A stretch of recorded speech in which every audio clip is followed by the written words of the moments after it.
ये कहकर जैसे ही सुकन्या और अजय पाठशाला से जाने लगे, वैसे ही सुकन्या की माँ उसके पास आई और बोली, बेटी, कल तो तुम चली जाओगी, आज हमारे घर जीवने के लिए आ जाओ, मुझे बड़ी खुशी होगी।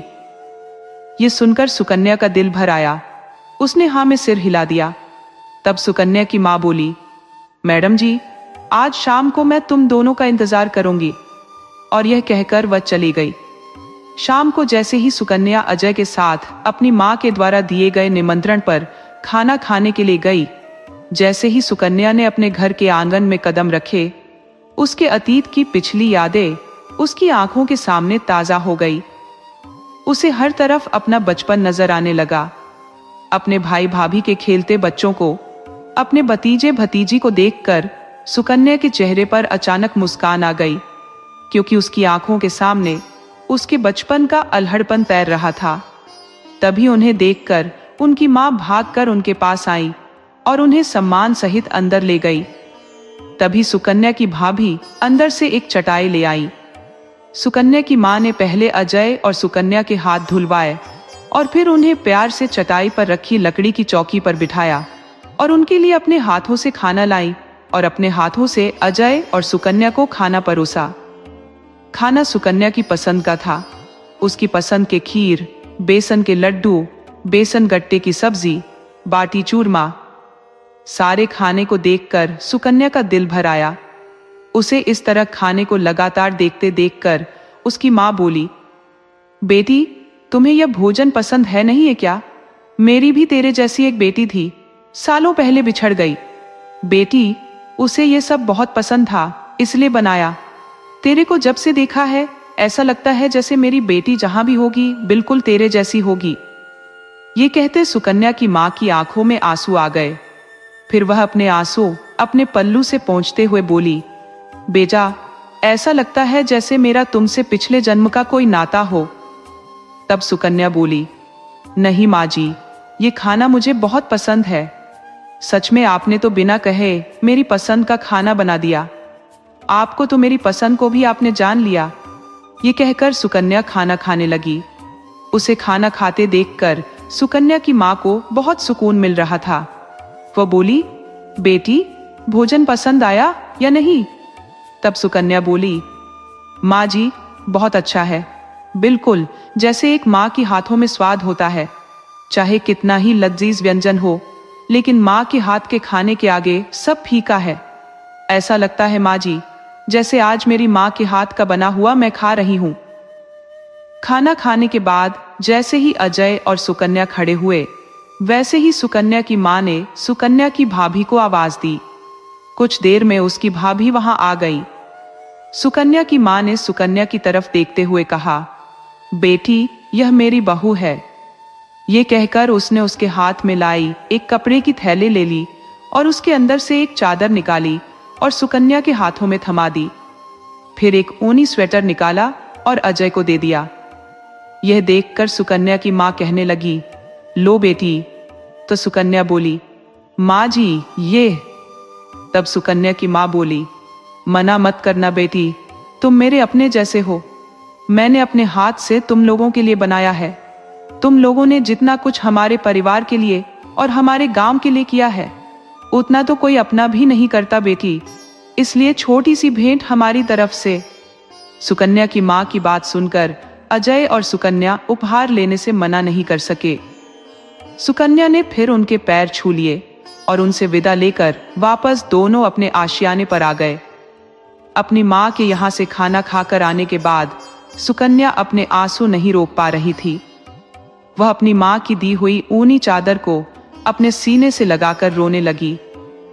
तब अजय ने उसके कंधे पर हाथ रखा और कहा, सुकन्या, क्या हुआ?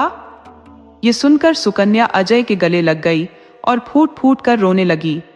वह रोते हुए हड़बड़ाकर कहने लगी, अजय, ये कुदरत का कैसा न्याय है। मैं अपनी माँ की आंखों के सामने होते हुए भी उसे नहीं बता सकती। माँ, जिस बेटी के लिए तुम बरसों से तरसी हो, वह मैं ही हूं। क्यों मैं अपनी माँ को अपने गले से लगाकर नहीं रो सकती? आखिर भगवान ने हमें किस मोड़ पर लाकर खड़ा कर दिया है? सुकन्या रोते रोते कहती जा रही थी और रोती जा रही थी। तब अजय ने प्यार से सुकन्या को चुप कराया और कहा, सुकन्या, हमेशा अच्छाई की जीत के लिए बहुत कुछ खोना पड़ता है। शायद तुम्हारी और तुम्हारी माँ की किस्मत में भी यही लिखा है, लेकिन देखना, एक ना एक दिन तुम्हें तुम्हारी माँ जरूर मिलेगी। उस दिन तुम्हें अपनी माँ से कुछ छुपाने की जरूरत नहीं पड़ेगी। अजय की बात सुनकर सुकन्या ने अपने आप को संभाला। तब अजय ने कहा, मैं जानता हूं सुकन्या, तुम इस समय किस दर्द से गुजर रही हो, लेकिन भगवान पर भरोसा रखो, उसके घर देर है, अंधेर नहीं। तभी वहां सरपंच जी आ गए। सरपंच जी के आते ही सुकन्या ने दूसरी तरफ मुंह करके अपने आंसू छुपा लिए। सरपंच जी बोले, अरे आप कहाँ थे? अब भोजन जीवने चलो। ये सुनकर अजय बोला, नहीं सरपंच जी, हम गांव में ही खाना खाकर आए हैं। किसी ने बड़े प्यार से हमें खाने पर बुलाया था। अब हमें भूख नहीं है, हमें माफ करना, आप लोग खाना खा लीजिए। ये सुनकर सरपंच जी मुस्कुराते हुए बोले, जैसी आपकी मर्जी, और वे वहां से चले गए। दूसरे दिन सभी गांव वाले सरपंच जी के घर पर सुकन्या और अजय को विदा करने के लिए इकट्ठा हो गए। सभी लोग अपने हाथ में अपने हाथों से बने कुछ ना कुछ उपहार लेकर आए थे। कोई अपने हाथों से बने ऊनी कपड़े, तो कोई सिलाई कढ़ाई किया हुआ कपड़ा, तो कोई मीठी चीजें लेकर आए। लेकिन अजय और सुकन्या ने हाथ जोड़कर किसी से भी कोई उपहार लेने से मना कर दिया। अजय ने सबसे कहा, अगर आप लोग हमें कुछ देना चाहते हो तो अपनी मेहनत करने की कसम दो, क्योंकि तुम्हारी मेहनत करने का संकल्प ही हमारे लिए उपहार है। इसलिए हमेशा मेहनत करो और अपनी बहन बेटियों को किसी से कम मत समझो, उन्हें इन कुप्रथाओं से बचाओ। तभी सरपंच जी बोले, अजय बाबू और जानवी जी हमारे गांव के लिए भगवान के भेजे हुए दूत हैं। उन्होंने हमें जीने की राह दिखाई है, इसलिए हमें खुशी खुशी उन्हें विदा करना चाहिए।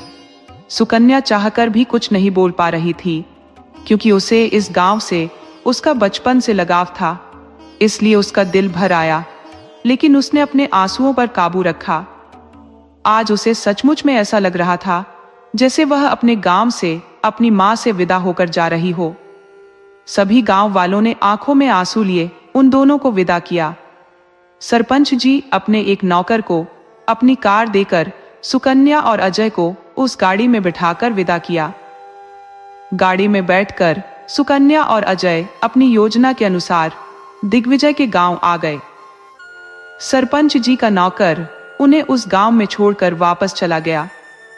अपनी योजना के अनुसार अजय और सुकन्या ने गांव के ही एक व्यक्ति की मदद से दिग्विजय का घर का पता मालूम किया और उसके घर पहुंच गए। अजय और सुकन्या ने ठाकुर दिग्विजय के घर का दरवाजा खटखटाया। तब दरवाजा एक औरत ने खोला। उस औरत को देखकर सुकन्या को समझते देर नहीं लगी कि वह औरत कोई और नहीं, सोमती काकी थी, जिसके बारे में रेणुका ने उन्हें बताया था। सोमती काकी की उम्र यही कोई 40 साल के आसपास थी। उसका रंग सांवला था, नैन नक्श तीखे थे। इस उम्र में भी वह सुंदर दिखती थी। सोमती काकी हैरानी से अजय और सुकन्या को देखने लगी। अजय और सुकन्या ने हाथ जोड़कर उसे प्रणाम किया और कहा कि उन्हें ठाकुर दिग्विजय सिंह से मिलना है। ये सुनकर सोमती काकी बोली, लेकिन वे तो इस समय यहाँ पर नहीं है, बाहर गए हैं, कुछ देर में लौट आएंगे। ये सुनकर सुकन्या बोली, कोई बात नहीं, हम उनका इंतजार कर लेंगे। ये कहकर वे दोनों बाहर रखी एक कुर्सी पर बैठ गए और सोमती काकी उनके लिए चाय नाश्ता ले आई। लगभग आधे घंटे के बाद ठाकुर दिग्विजय अपनी गाड़ी से आए और जैसे ही वे अपनी गाड़ी से उतरकर अपने घर की तरफ बढ़े, तब अजय और सुकन्या को देखकर हैरानी से उनकी तरफ देखने लगे। तब अजय और सुकन्या ने आगे बढ़कर हाथ जोड़कर उन्हें प्रणाम किया। अजय और जानवी नाम से अपना परिचय दिया। ठाकुर दिग्विजय की नजर जैसे सुकन्या पर पड़ी, वे उन्हें एकटक देखते रह गए। पल भर में उनकी आंखों में वासना उभर आई। आखिर सुकन्या थी इतनी खूबसूरत। यह देखकर अजय को ठाकुर दिग्विजय सिंह पर बहुत गुस्सा आया, लेकिन फिर भी उन्होंने अपने आप पर काबू रखा और बोले, ठाकुर साहब। तब ठाकुर दिग्विजय सिंह जैसे अपनी नींद से जागे और बोले, हाँ बोलिए, तुम लोग किस लिए आए हो? ये सुनकर अजय बोला, हम सरकार की तरफ से सर्व शिक्षा अभियान के तहत यहाँ आए हैं। हर घर में कुछ दिन रहकर यहाँ के लोगों को शिक्षित करेंगे। उन्हें लघु कुटीर उद्योगों और रोजगार के बारे में बताना, यही हमारा काम है। आप इस गांव के सबसे सम्मानित व्यक्ति हैं, इसीलिए हमने आपसे मिलना जो सही समझा। हमें आपकी मदद की जरूरत है। ये सुनकर ठाकुर दिग्विजय सिंह, जो एक तक सुकन्या को देखे जा रहे थे, वे अपने ख्यालों में खोए हुए बोले, अरे हम तो हमेशा तुम्हारे लिए तैयार हैं, बस एक इशारा तो कीजिए। ये सुनकर अजय बोला, ठाकुर साहब मैं कुछ समझा नहीं। तब ठाकुर दिग्विजय सिंह अपनी बात संभालते हुए बोले, अरे मेरे कहने का मतलब है तुम हमारे गांव के मेहमान हो और मेहमान के लिए हम हमेशा तैयार रहते हैं। बताओ मदद की क्या जरूरत है? ये सुनकर सुकन्या बोली, ठाकुर साहब इस गांव में रुकने के लिए हमें किसी आश्रय की जरूरत पड़ेगी, इसलिए हम आपके यहाँ किसी आश्रय की तलाश में आए हैं। अगर आप अपने यहाँ पर कहीं पर भी हमें रहने के लिए घर दिला दो तो आपकी बड़ी मेहरबानी होगी। ये सुनकर ठाकुर दिग्विजय सिंह फिर से उसकी खूबसूरती में खोए हुए बोले, घर की जरूरत है? अरे मेरे दिल का दरवाजा तुम्हारे लिए ही है। ये सुनकर अजय बोला, ठाकुर साहब आप क्या बोल रहे हैं? हमें कुछ समझ नहीं आ रहा। तब ठाकुर साहब फिर से हड़बड़ाकर बोले, मेरे कहने का मतलब था मेरे गांव में आप अतिथि हो और अतिथि के लिए तो मेरे दिल में भी और मेरे घर में भी जगह है। फिर घर मिलना कौन सी बड़ी बात है? कहीं जाने की तुम्हें जरूरत नहीं है। दोनों मेरे ही घर के पिछवाड़े में बने कमरे में रह सकते हो। ये सुनकर सुकन्या बोली, आपका बहुत बहुत धन्यवाद ठाकुर साहब, आपका यह एहसान हम जिंदगी भर नहीं भूलेंगे। तब ठाकुर साहब बोले, धन्यवाद की क्या जरूरत है? वह आगे कुछ बोलते इससे पहले अजय बोला, अच्छा तो ठाकुर साहब अब आप हमें कमरा दिखा दीजिए, वैसे भी हमें काफी सारा काम है। क्योंकि अजय को ठाकुर दिग्विजय सिंह पर बहुत गुस्सा आ रहा था। तब ठाकुर दिग्विजय सिंह ने कहा, क्यों नहीं, चलो।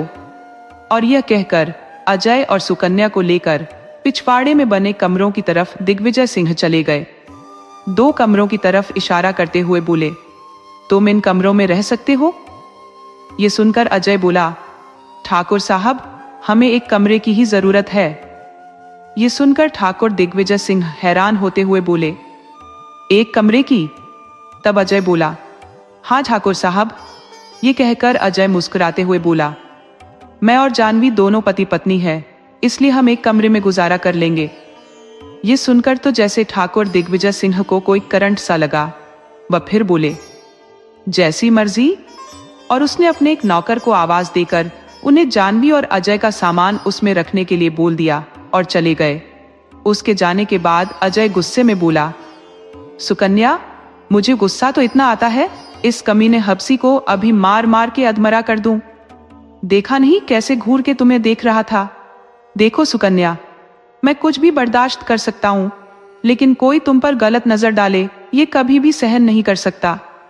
ये सुनकर सुकन्या बोली, अजय ये समय गुस्से में नहीं होश में काम लेने का है।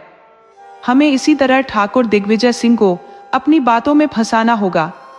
जब तक हम ठाकुर दिग्विजय सिंह को रंगे हाथों नहीं पकड़ लेते, हम उसके खिलाफ कोई ठोस कदम नहीं उठा सकते। तभी नौकर ने उन दोनों का सामान उस कमरे में रख दिया और वहां से चला गया। तब अजय और सुकन्या अपने कमरे में आ गए। तब सुकन्या बोली, अजय हमें बहुत ही सावधानी से काम करना होगा। जितना हम सोच रहे थे, मुझे लगता है यह ठाकुर दिग्विजय सिंह उससे भी ज्यादा घटिया इंसान है। हमें इसकी पल पल की खबर रखनी होगी, तभी हम इसके की सजा दिला पाएंगे।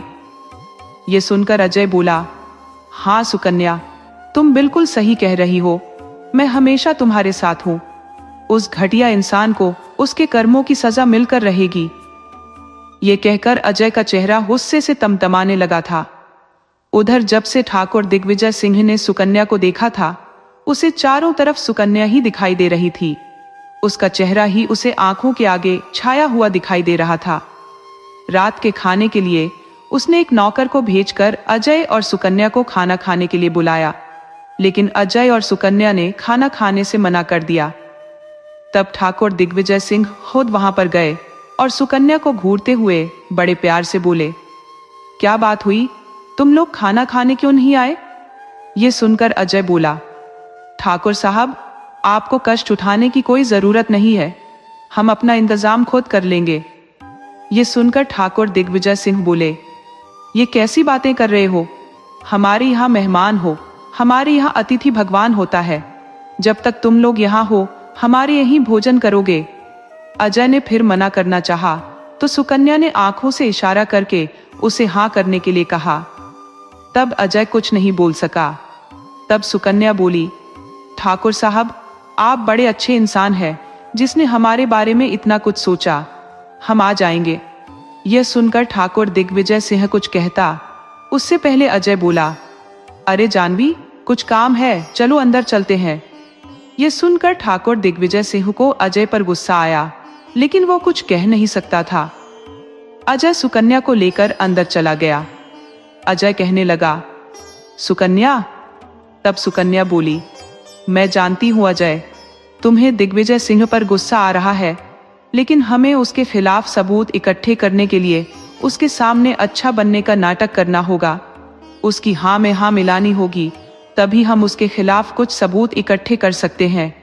तब अजय बोला, मैं जानता हूं सुकन्या, लेकिन कोई बार बार तुम्हें यूं घूर घूर कर देखे, ये मुझसे बर्दाश्त नहीं होता। तब सुकन्या बोली, देखो अजय, ये हमारा काम है और यहाँ पर हमें यह भूलना होगा कि लोग हमारे बारे में क्या सोचते हैं, हमें किस नज़र से देखते हैं। हमें सिर्फ ड्यूटी निभानी है अपनी। ये सुनकर अजय बोला, हाँ सुकन्या, तुम ठीक कह रही हो। फिर सुकन्या और अजय खाना खाने चले गए। खाना खाते समय अजय ठाकुर दिग्विजय सिंह की तरफ देख रहा था, क्योंकि ठाकुर दिग्विजय सिंह लगातार सुकन्या को घूरे जा रहे थे। खाना खाते समय भी ठाकुर दिग्विजय सिंह लगातार सुकन्या को ही देख रहे थे और सुकन्या इस तरह अपने आप को घूरते देखकर सक पका रही थी। उसे खाना नहीं खाया जा रहा था। तब अजय ने ठाकुर दिग्विजय सिंह को इधर उधर की बातों में लगाना ठीक समझा। वह उसे बातों में उलझाए रखा और खाना खाने के बाद फिर सुकन्या बोली, खाना बहुत अच्छा था ठाकुर साहब, इसके लिए आपका बहुत बहुत शुक्रिया। अब हम चलते हैं। उसके किसी जवाब की प्रतीक्षा किए बिना ही अजय और सुकन्या अपने कमरे में आ गए। जब से ठाकुर दिग्विजय सिंह ने सुकन्या को देखा था, उसे तो चारों तरफ सुकन्या ही दिखाई दे रही थी। सारी रात वह नींद में करवट बदलता रहा, बार बार सुकन्या के बारे में सोचता रहा। वह अपने आप से बातें करने लगा, कितनी गजब की है यह शहर की छोरी। सारी उम्र गुजर गई, लेकिन ऐसी रूपवती तो कहीं नहीं देखी। पहली नजर में जादू कर दिया इस छोरी ने मुझ पर। मेरे रग रग में बस गई है। एक बार ये छोरी मेरी हो जाए, फिर मेरे को कुछ नहीं चाहिए। सारी धन दौलत कुर्बान कर दूं इसकी एक झलक के लिए, लेकिन इसका भरतार, उसका तो कुछ करना पड़ेगा। एक बार ये छोरी मुझे मिल जाए, रानी बनाकर रखूंगा इसे, रानी। यही सोचते सोचते ठाकुर दिग्विजय सिंह सुकन्या के बारे में उल्टे सीधे विचार सोचते रहे, और यही सब सोचते हुए उनकी कब आंख लग गई उसे खुद ही पता नहीं चला। दूसरे दिन सुबह ही जल्दी ही दरवाजा खटखटाने की आवाज सुनकर सुकन्या नींद से जागकर दरवाजा खोलने आई। जैसे ही उसने दरवाजा खोला तो उसने देखा एक लगभग 28-29 साल की युवती, जिसका कद लंबा था, रंग सांवला और तीखे नैन नक्श थे, और गांव की वेशभूषा पहने हुए, हाथ में कुछ फूल लिए उनके दरवाजे पर खड़ी थी। उसे देखकर सुकन्या बोली, आप कौन है? मैंने आपको पहचाना नहीं। वह युवती कुछ कहती, उससे पहले अजय भी यह कहते हुए कहने लगा, कौन है बाहर दरवाजे पर? और बाहर आ गया। वह युवती अजय को देखकर उसकी तरफ मुड़ी। अजय को देखकर वह कहीं खो गई और एकटक उसे निहारने लगी। तब सुकन्या बोली, क्या हुआ? तब वह युवती हड़बड़ाकर बोली, मेरा नाम दुलारी है और गांव के माले की बेटी हूं। गांव के लोगों को फूल बेचने का काम करती हूं। यह गांव में कुछ ही दूरी पर जो कुलदेवी है ना, वहां हमारी दुकान है। दुलारी लगातार बोले जा रही थी और साथ में वह अजय को देखकर मुस्कुरा रही थी। सुकन्या को यह देखकर जलन सी महसूस हो रही थी। तब वह बोली, देखो दुलारी, हमें फूल नहीं चाहिए, और हाँ, आज के बाद तुम्हें आने की कोई जरूरत नहीं है, क्योंकि हम कोई फूल नहीं खरीदते। वह विनती करते हुए बोली, ऐसा ना कहो, मेरी रोजी रोटी इसी से चलती है, एक फूल तो खरीद लो। तब सुकन्या बोली, लेकिन हम इन फूलों का क्या करेंगे? अजय सुकन्या के दिल का हाल समझ चुका था। सुकन्या ऐसा क्यों कह रही है, जबकि सुकन्या तो हमेशा हर गरीब की मदद करने के लिए आगे रहती है। वह गरीब से कुछ न कुछ जरूर खरीदती है, चाहे वह उसके काम का हो या नहीं। तब अजय सुकन्या को जलाने के लिए मुस्कुराते हुए बोला, अरे दुलारी, लाओ, मुझे सभी प्रकार के फूलों में से एक एक फूल दे दो। यह सुनकर दुलारी के चेहरे पर मुस्कान आ गई और बोली, एक बात बोलूं बाबूजी, तुमसे मुझे कोई पैसा नहीं चाहिए, बस मेरी तरफ से तुम्हें रोज फ्री में फूल दे दिया करूंगी। ये सुनकर सुकन्या बोली, ऐसे कैसे पैसे नहीं चाहिए? और अभी तो तुम कह रही थी फूलों को बेचकर ही तुम्हारी रोजी रोटी चलती है, और हम क्यों ले तुम्हारी फरी के फूल? तब अजय बोला, हाँ दुलारी, ये लो पैसे और तुम रोज हमें फूल दे दिया करो। तुम्हारे फूल तुम्हारी तरह ही बहुत खूबसूरत है। अजय ने दुलारी से कहा तो दुलारी ने शर्माते हुए अपनी नजर नीची कर ली। यह सुनकर सुकन्या को बहुत गुस्सा आ रहा था। तब वह बोली, अजय, अगर तुमने फूल खरीद ली हो और तुम्हारी तारीफ के शब्द खत्म हो गए हो तो अब अंदर चलते हैं। ये सुनकर अजय बोला, तुम चलो, मैं अभी दुलारी से कुछ बातें करके आता हूं गांव के बारे में। ये सुनकर सुकन्या गुस्से में बोली, क्या बातें करनी है गांव के बारे में? फिर सुकन्या दुलारी की तरफ देखते हुए बोली, तुम अभी तक यहीं खड़ी हो, जाओ यहां से। अब तो तुम्हारे फूल खरीद ली है, अब तो जाओ यहां से। ये सुनकर दुलारी गुस्से में सुकन्या की तरफ देखकर फिर अजय की तरफ देखते हुए बोली, जाओ मैं शहरी बाबू। तब सुकन्या गुस्से में बोली, तो क्या यहीं रुकने का इरादा है? अजय सुकन्या को गुस्से में दुलारी से बातें करते देख मन ही मन मुस्कुरा रहा था। ये सुनकर दुलारी गुस्सा करती हुई थोड़ी आगे बढ़ी, फिर पीछे मुड़कर बोली, शहरी बाबू, मैं जाऊं यहां से? ये सुनकर सुकन्या बोली, रुक, तू ऐसे नहीं जाएगी, तुझे मैं बताती हूं। ये कहकर वह दुलारी की तरफ गई तो दुलारी अपने फूल हाथ में लिए दौड़कर वहां से चली गई। तब अजय बोला, अरे रुको रुको, ये तुम क्या कर रही हो सुकन्या? चलो अंदर चलते हैं। ये कहकर अजय सुकन्या का हाथ पकड़कर अंदर ले गया और अंदर ले जाकर बोला, ये तुम क्या कर रही थी सुकन्या? ऐसे तुम दुलारी से बच्चों की तरह क्यों लड़ रही थी? तब सुकन्या बोली, क्या जरूरत थी उससे फूल खरीदने की? तब अजय बोला, मुझे पता सुकन्या, तुम्हें फूल बहुत पसंद है, वैसे भी वह बेचारी गरीब है, अगर ऐसे में उसे कुछ मदद मिल जाती है तो इसमें क्या बुराई है? ये सुनकर सुकन्या बोली, पहले पसंद थे लेकिन अब नहीं है, और वैसे भी ऐसे ही फालतू पड़े रहेंगे, किसी काम के तो है नहीं। तब अजय बोला, ऐसे कैसे काम के नहीं है? अरे गमलों में ताजा फूल लगाएंगे तो पूरा कमरा खुशबू से महक उठेगा। तब सुकन्या गुस्से में उठते हुए बोली, तुम्हें जो लगता है वह करो, तुमसे तो कुछ कहना ही बेकार है। ये कहकर वह नहाने के लिए बाथरूम में चली गई। तब अजय को सुकन्या को इस तरह गुस्से में जाती देखकर हंसी आ गई और वह मन ही मन बोला, मैं जानता हूं सुकन्या, जितना प्यार मैं तुमसे करता हूं उतना ही प्यार तुम भी मुझसे करती हो। तुम नहीं चाहती कि मैं तुम्हारे सिवा किसी और की तरफ देखूं, किसी और से बातें भी करूं। और सुकन्या, मैं तुमसे वादा करता हूं, मैं सिर्फ तुम्हारा हूं हमेशा के लिए। इस जन्म में तो क्या किसी भी जन्म में तुम्हारे सिवा किसी की तरफ नजर उठाकर भी नहीं देखूंगा। ये कहते हुए मन ही मन अजय जो मुस्कुराने लगा। उधर ठाकुर दिग्विजय सिंह सुकन्या के ख्यालों में खोए हुए देर रात को सोए थे, इसलिए सुबह उनकी जल्दी नींद नहीं खुली। तब सोमती काकी उसे कमरे में ही चाय देने आई। उसे गहरी नींद में सोते देखकर सोमती काकी ने एक तरफ चाय रखी और ठाकुर दिग्विजय को रिझाते हुए बोली, ठाकुर साहब जागो, दिन काफी चढ़ गया है, उठिए। लेकिन ठाकुर साहब नहीं उठे। तब वह ठाकुर साहब को झिंझोड़ने लगी, उठ जाइए, दिन कितना चढ़ गया है, चाय पी लीजिए। ठाकुर दिग्विजय सिंह तो सुकन्या के सपनों में खोए हुए थे। उस समय सोमती काकी की आवाज भी उसे सुकन्या की आवाज लग रही थी। वह सपनों में उल्टा सीधा बड़बड़ाते हुए नींद में ही सोमती काकी का हाथ पकड़कर उसे अपने ऊपर खींचना चाहा। तब सोमती काकी बोली, ठाकुर साहब क्या हुआ? यह सुनकर ठाकुर दिग्विजय सिंह की नींद खुल गई और सोमती काकी को देखकर वह गुस्से में आग बबूला हो गए और गुस्से में उसे एक तरफ धक्का देकर बोले, तेरी ये हिम्मत, मेरी नींद में खलल डाला। ये सुनकर सोमती काकी डरते हुए बोली, माफ करना ठाकुर साहब, चाय देने के लिए यहां आई थी। ये सुनकर ठाकुर दिग्विजय सिंह गुस्से में बोले, नहीं पीनी कोई चाय वाय, ले जाओ यहां से चाय को, और खबरदार जो आज के बाद मेरी नींद में खलल देने की कोशिश की तो। तब सोमती काकी डर से और हैरानी से ठाकुर दिग्विजय सिंह को देखते हुए चाय का कप लेकर वापस कमरे में आ गईं। ठाकुर दिग्विजय सिंह मन ही मन बड़बड़ाने लगे, बड़ा अच्छा सपना था, इस मनुष्य ने सारा खराब कर दिया।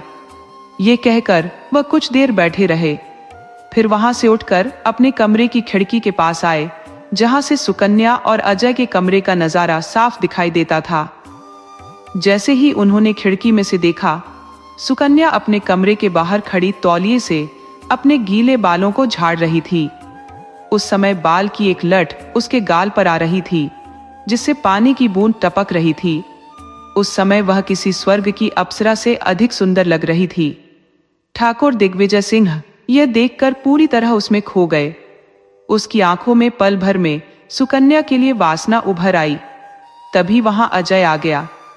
अजय अपने गीले कपड़े रस्सी पर डालते सुकन्या से बातें कर रहा था।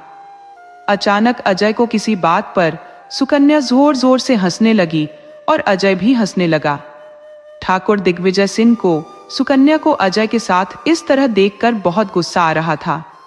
उस समय अजय उसे अपना सबसे बड़ा दुश्मन नजर आ रहा था। वह मन ही मन गुस्से में बोले, जिस चीज पर ठाकुर दिग्विजय सिंह की नजर पड़ जावे वह उसके सिवा किसी और की नहीं हो सकती, और कोई उसकी तरफ नजर उठाने की कोशिश करे तो उसकी आंखें भी निकाल लेते हैं। ठाकुर दिग्विजय सिंह वो गुस्से में आग बबूला हो गए। तभी अजय और सुकन्या अब वापस अपने कमरे में आ गए।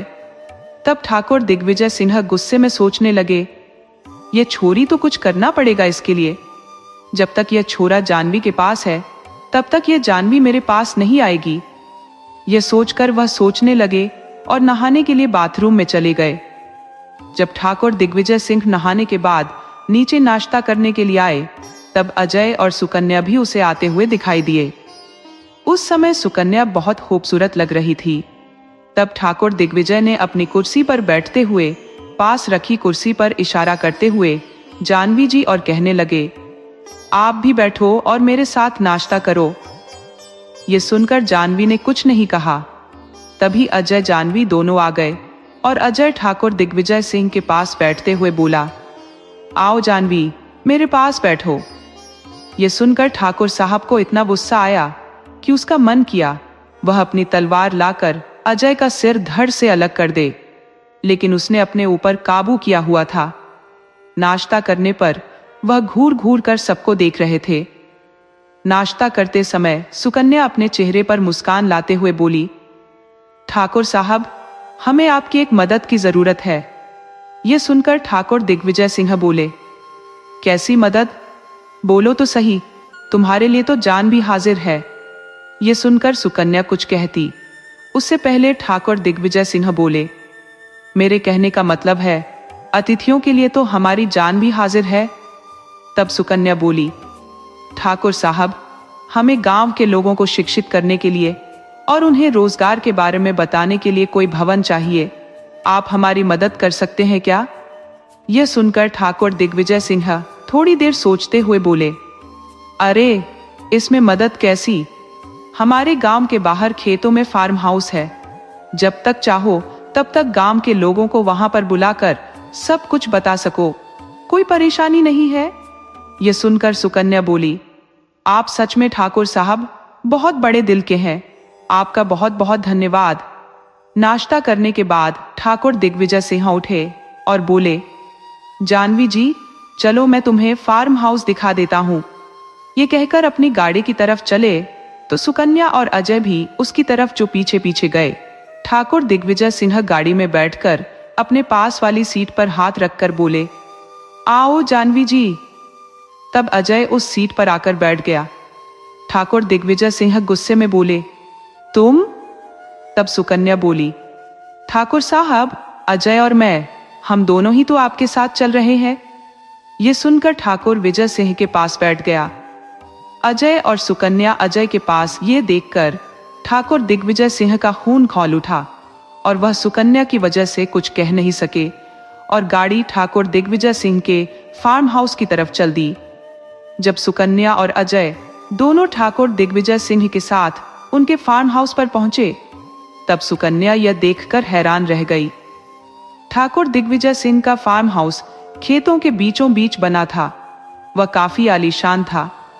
उसे देखकर सुकन्या खुश होते हुए बोली, ठाकुर साहब, ये तो बहुत ही एकांत और अच्छी जगह है। यहाँ पर लोगों को कोई असुविधा भी नहीं होगी। सच में ठाकुर साहब, आप बहुत ही नेक दिल और अच्छे इंसान हैं, जो गांव के सब लोगों के लिए इतना सोचते हैं। मैंने आपके जैसा अच्छा और सच्चा इंसान कहीं नहीं देखा। सुकन्या ने अपनी बात मलाई लगाकर बड़ा चढ़ाकर कही। ये सुनकर ठाकुर दिग्विजय सिंह मन ही मन खुश हो गए और बोले, कैसी बातें कर रही हो? अरे, हमारे लिए तो गांव के सब लोग भगवान के बराबर है। गांव के लोगों की खुशी में ही हमारी खुशी है। उधर सुकन्या अपनी बातों में ठाकुर दिग्विजय सिंह को फंसाना चाहती थी। उधर ठाकुर दिग्विजय सिंह सुकन्या के आगे दिखावा करके अपने आप को अच्छा साबित करना चाहते थे। फार्म हाउस को अच्छे से देखकर सुकन्या और अजय वापस अपने कमरे में आ गए। वहां आकर उन लोगों ने ठाकुर दिग्विजय सिंह के साथ खाना खाया। ठाकुर दिग्विजय सिंह को तो सुकन्या के अलावा और किसी चीज का भान नहीं था। दोपहर को आराम करते समय अजय सुकन्या से बोला, सुकन्या, अब देखना कैसे धीरे धीरे ठाकुर दिग्विजय सिंह कैसे हमारे जाल में फंसता है। यह सुनकर सुकन्या बोली, हाँ, वह बात तो है अजय, लेकिन मैंने एक बात भी नोटिस की है। तुम ठाकुर दिग्विजय सिंह को पसंद नहीं हो। वह चाहता है मैं तुम्हारे साथ ना रहूं। तब अजय बोला, इसका मतलब तुम मुझे छोड़ने का विचार तो नहीं कर रही? अजय थोड़ा मजाकिया लहजे में बोला। तब सुकन्या बोली, तुम पागल हो क्या? तुम्हें छोड़ने के बारे में तो मैं कभी सपने में भी नहीं सोच सकती। यह सुनकर अजय बोला, क्या कहा? तब सुकन्या बोली, जैसा तुम सोच रहे हो ऐसा कुछ नहीं है। मेरे कहने का मतलब है, एक यही तो मौका है ठाकुर दिग्विजय सिंह को जलाने का और धीरे धीरे उसे अपनी चिकनी छुपड़ी बातों में फंसाने का। फिर देखना अजय, मैं कैसे उसकी असलियत सबके सामने लाती हूं। ये कहकर सुकन्या के चेहरे पर मुस्कान आ गई। सुकन्या और अजय दोपहर का आराम करने के बाद गांव में घूमने के लिए निकल गए। अचानक सुकन्या एक घर के आगे रुक गई। ये देखकर अजय बोला, क्या हुआ सुकन्या? तब सुकन्या गुस्से में बोली, अजय, ये वही नरक है जहां से सिया दीदी मेरे को अपने साथ भगाकर ले गई थी। तभी सुकन्या की नजर राम अवतार और उसकी मां पर पड़ी। राम अवतार की मां काफी बुजुर्ग हो चुकी थी और राम अवतार के भी बाल जो सफेद हो चुके थे, चेहरे पर झुर्रियां पड़ चुकी थी। उसके चेहरे में से जो बुढ़ापा साफ झलक रहा था। उन्हें देखकर तो सुकन्या का खून खौल उठा। उसने इशारा करके अजय को उन दोनों के बारे में बता दिया। अजय भी उन्हें देखकर गुस्सा हो गया। उसका मन किया कि वह अभी जाकर राम अवतार और उसकी मां से उन सब का बदला ले, जैसा सलूक उन्होंने सिया दीदी के साथ किया था, जिन लोगों ने अपने स्वार्थ के कारण एक मासूम बच्ची को बलि का बकरा बनाने की सोचा था। लेकिन दोनों खून का घूंट पीकर रह गए। अब अजय से सुकन्या से बोला, सुकन्या, ठाकुर दिग्विजय के साथ साथ इन्हें भी अपने कर्मों का हिसाब पूरा करना होगा। देखना, इनके कर्मों की सजा इन्हें जरूर मिलेगी। जो अन्याय इन्होंने तुम्हारे साथ और सिया दीदी के साथ किया है, उसकी सजा तो इन्हें मिलकर रहेगी। ये कहकर उसने फिर सुकन्या की तरफ देखा और कहा, चलो सुकन्या यहां से। और अजय सुकन्या को लेकर आ गया। जैसे ही दोनों घर आए तो उन्होंने देखा एक आदमी बरामदे में बैठे अकेले ही बातें कर रहा था। सुकन्या को समझते देर नहीं लगी। वो कोई और नहीं, ठाकुर दिग्विजय सिंह का बेटा रतन सिंह था। अजय और सुकन्या को समझ आ गया, यह ठाकुर दिग्विजय सिंह का बेटा रतन सिंह है। रतन सिंह को देखकर सुकन्या सोचने लगी, कल से तो उन्होंने रतन सिंह को देखा नहीं था, आज अचानक रतन सिंह कहां से आया। ये सोचते हुए दोनों खड़े होकर उसे देखते रहे कि आखिर रतन सिंह कल से कहां था जो अचानक प्रकट हो गया। रतन सिंह को इस तरह सुकन्या और अजय को देखते देखकर सोमती काकी उनके पास आई और सुकन्या से बोली, क्या हुआ मैडम जी, ये छोटे ठाकुर है, ऐसे क्यों देख रहे हो। सुनकर सुकन्या अनजान बनते हुए बोली, ये कौन है। तब सोमती काकी बोली, छोटे ठाकुर है, बड़े ठाकुर के इकलौते बेटे। इनकी दिमागी हालत ठीक नहीं है, बच्चों का सा दिमाग है। अपनी बुआ के यहाँ कुछ दिन रुककर आज अभी आए हैं। ये सुनकर सुकन्या हैरानी से बोली, बुआ। तब सोमती काकी बोली, हाँ, बड़े ठाकुर की एक बहन है पास के गांव में, उनके कोई औलाद नहीं है। उनका घर का जो धनी कुछ सालों पहले भगवान को प्यारा हो गया, तब से वे जो रेणुका और छोटे ठाकुर को अपनी सगी औलाद जैसा समझते हैं, इसलिए वह कभी कभी छोटे ठाकुर को अपने पास बुला लेती है। ये कहकर सोमती काकी बोली, मेरे को एक काम है, मैं जाऊं। और यह कहकर सोमती काकी चली गई। तब सुकन्या और अजय ने एक दूसरे की तरफ देखा, फिर वे लोग रतन सिंह के पास चले गए। उन लोगों को देखकर रतन सिंह बच्चों की तरह सहम गया। तब सुकन्या बड़े प्यार से बोली, डरो मत, हमारे साथ खेलोगे। ये सुनकर रतन सिंह हैरानी से उन्हें देखने लगा। तब अजय बोला, हाँ, हम तुम्हारे दोस्त हैं, क्या तुम हमारे साथ खेलोगे। ये सुनकर रतन सिंह खुश हो गया और बोला, रोज मेरे संग खेलोगे। तब सुकन्या बोली, हाँ। तब रतन सिंह सुकन्या और अजय के साथ खेलने लग गया। तभी ठाकुर दिग्विजय सिंह वहां आ गए। सुकन्या के साथ अजय को खेलते देखते रहे। सुकन्या को रतन सिंह के साथ खेलते देखकर ठाकुर दिग्विजय सिंह एक तक देखने लगे। तब उसे सुकन्या को घूरते हुए देखकर अजय बोला, क्या हो ठाकुर साहब, आप ऐसे क्या देख रहे हो।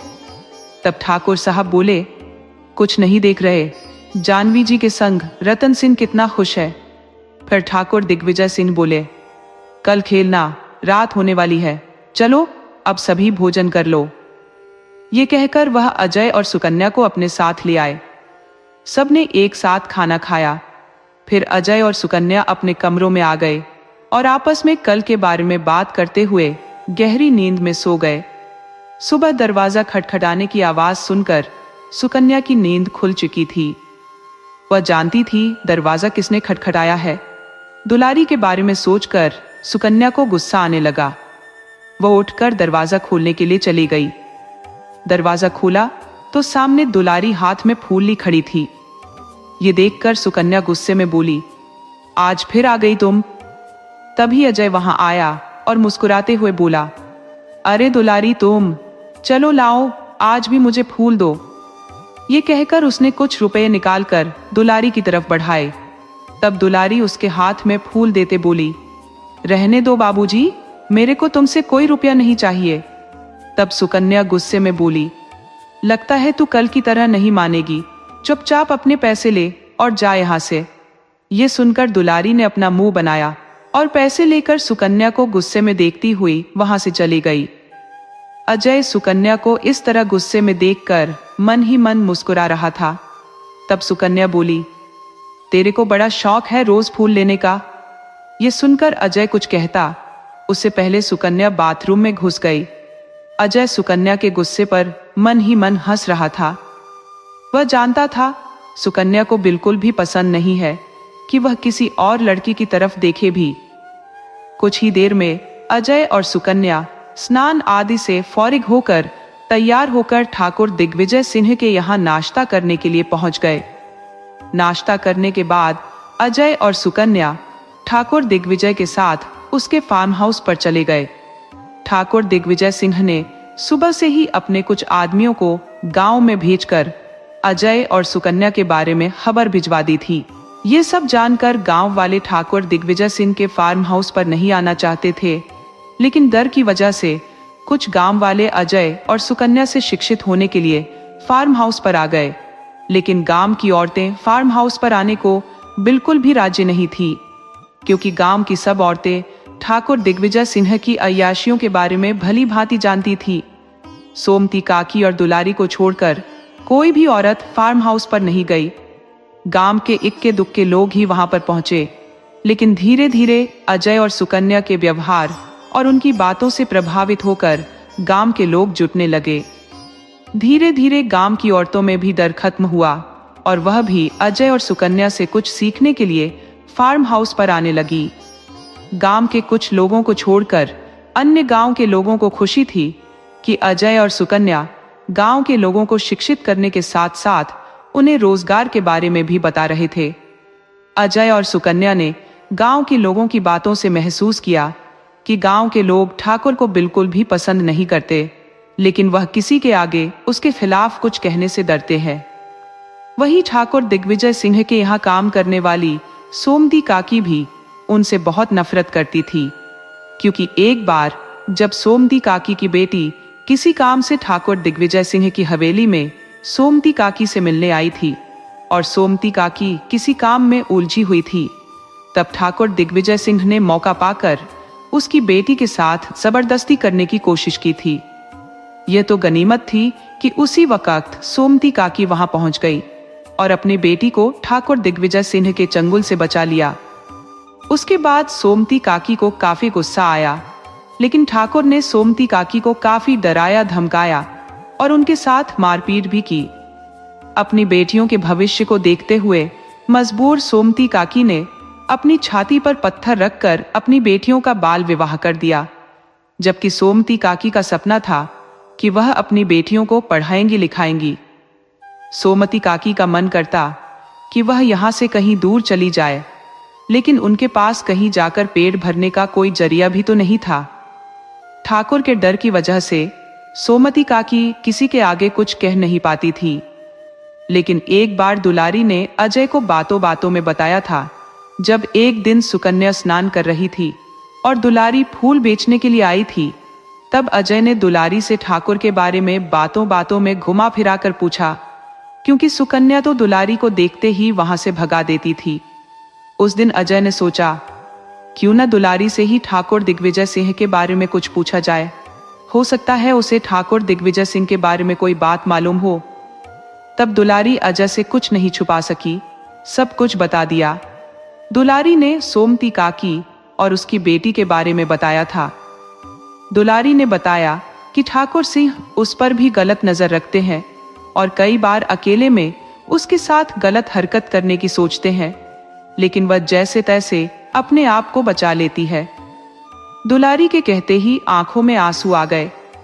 उसे ठाकुर दिग्विजय सिंह पर गुस्सा तो बहुत आता है, लेकिन क्या करे, पेट भरने के लिए उसे फूल बेचने का काम करना पड़ता है, क्योंकि हवेली पर रोज उसे कई सारे फूल खरीदे जाते हैं, इसलिए ना चाहते हुए भी वह यहाँ फूल बेचने आती है। दुलारी की बात सुनकर अजय को ठाकुर पर बहुत गुस्सा आया और दुलारी के दर्द को देखकर उसे भी बहुत दुख हुआ। उसने यह सारी बात सुकन्या को बताई। सुकन्या बोली, अजय, मैं कभी सोच नहीं सकती थी यह इंसान इतना घटिया और गिरा हुआ हो सकता है। इसे तो इंसान कहते हुए भी शर्म आती है। यह तो हैवान है, हैवान, इसलिए इसके कर्मों की सजा इसे जरूर मिलेगी। वहीं अजय और सुकन्या रतन सिंह से भी अच्छे से घुल मिल गए थे। उन्होंने महसूस किया कि रतन सिंह का दिमाग बिल्कुल बच्चों जैसा है। वह सबसे ज्यादा प्यार अपनी बहन रेणुका और अपनी बुआ शारदा से करता है। गांव के लोगों ने भी बताया कि ठाकुर की जो एक बड़ी बहन है, जो सगी बहन है, जिसका नाम शारदा है, जो वर्षों पहले इस गांव में आई थी, किसी बात को लेकर उन दोनों के बीच विवाद हो गया, इसलिए वह कभी ठाकुर से यहाँ रहने नहीं आती और ना ही मिलने आती है। वह रेणुका और रतन से बहुत प्यार करती है, इसीलिए वह अपने ही किसी आदमी को भेजकर रतन सिंह को अपने पास बुला लेती है, क्योंकि उसकी खुद की संतान नहीं है। रतन सिंह की बुआ और ठाकुर दिग्विजय सिंह की बहन के बारे में जानकर अजय और सुकन्या को हैरानी हुई, क्योंकि अजय और सुकन्या यह जानना चाहते थे आखिर ऐसी कौन सी बात है जो दोनों बहन भाइयों में इतना मनमुटाव है। सुकन्या ने अजय से कहा कि अजय, कोई ना कोई तो ऐसी बात है जो सबसे छुपी हुई है। हमें रतन सिंह की बुआ से मिलना होगा, शायद हमें कुछ सबूत हाथ लग सके। ये सुनकर अजय बोला, हाँ सुकन्या, तुम ठीक कह रही हो। दोनों ही इस बात से फिर सहमत हो गए और दोनों ने फैसला किया कि वे लोग कल जाकर रतन सिंह की बुआ से मिलेंगे। दोनों ही जैसे घर आए तो उन्होंने देखा कि घर में कुछ आदमी थे जो किसी तैयारी में लगे हुए थे। उन्हें देखकर ठाकुर दिग्विजय सिंह उनके पास आया और बोले, आ गए तुम लोग। मेरे बेटे रतन सिंह के विवाह की तैयारी चल रही है, कुछ दिनों में उसका विवाह है। ये सुनकर अजय और सुकन्या दोनों ही परेशान हो गए और वे सीधे अपने कमरे में आ गए। अपने कमरे में आकर सुकन्या बोली, अजय, अब हमारे पास समय बहुत कम है, हमें कुछ ना कुछ बहुत जल्दी करना होगा। यह सुनकर अजय ने अपनी सहमति से सिर हिलाया और फिर दोनों अपनी आगामी योजना के बारे में बात करने में व्यस्त हो गए। अगले दिन सुबह जैसे ही जल्दी ही सुकन्या के कमरे का दरवाजा खटखटाने की आवाज आई, तब सुकन्या समझ गई कि दुलारी है। वह बस उठकर जल्दी से आई और दरवाजा खोला। वह कुछ कहती उससे पहले अजय आ गया और मुस्कुराते हुए बोला, अरे दुलारी तुम। ये कहना था कि सुकन्या को गुस्सा आ गया। उसे इस तरह गुस्से में देखकर अजय ने सुकन्या को चढ़ाने के लिए कहा, अरे दुलारी, आज तो सच में तुम बहुत खूबसूरत लग रही हो, जैसे कोई स्वर्ग की अप्सरा हो। यह सुनकर दुलारी शर्मा गई और उसने अपनी नजर नीचे कर ली और बोली, बाबूजी क्या मजाक कर रहे हो। यह सुनकर अजय बोला, हाँ दुलारी, तुम सच में बहुत खूबसूरत लग रही हो, लेकिन एक कमी है। तब यह कहकर अजय ने फूलों में से एक गुलाब का फूल लेकर दुलारी के बालों में लगा दिया और कहा, अब तुम और भी ज्यादा खूबसूरत लग रही हो दुलारी। ये देखकर सुकन्या को और तेज गुस्सा आ गया और वह गुस्से में अंदर चली गई। उसे इस तरह जाते देखकर अजय मन ही मन मुस्कुराने लगा। वह सुकन्या को जलाना ही तो चाहता था। फिर उसने दुलारी से कुछ फूल खरीदे और उन्हें पैसे देकर अंदर आ गया। तब तक सुकन्या स्नान करने के लिए बाथरूम में जा चुकी थी। स्नान करके जब वह बाथरूम से बाहर आई, तब भी उसने अजय से कोई बात नहीं की। दोनों स्नान आदि से निवृत्त होकर ठाकुर दिग्विजय सिंह के यहाँ नाश्ता करने चले गए। जैसे ही वे लोग नाश्ता करने के लिए कुर्सी पर बैठते हैं, तभी ठाकुर दिग्विजय सिंह को देखकर सुकन्या उसके पास जाकर बोली, ठाकुर साहब, आज तो बड़े हैंडसम लग रहे हो आप। इस उम्र में भी लड़कियां आप पर मर मिटती हैं। आपको देखकर आपकी उम्र का अंदाजा भी नहीं लगाया जा सकता। आज के नौजवान भी आपके सामने कुछ नहीं लगते। सुकन्या ने तिरछी नजर करके अजय को जलाने के लिए कहा। ठाकुर दिग्विजय सिंह अपनी तारीफ सुनकर बहुत खुश हो गए। तब सुकन्या बोली, लेकिन एक कमी है।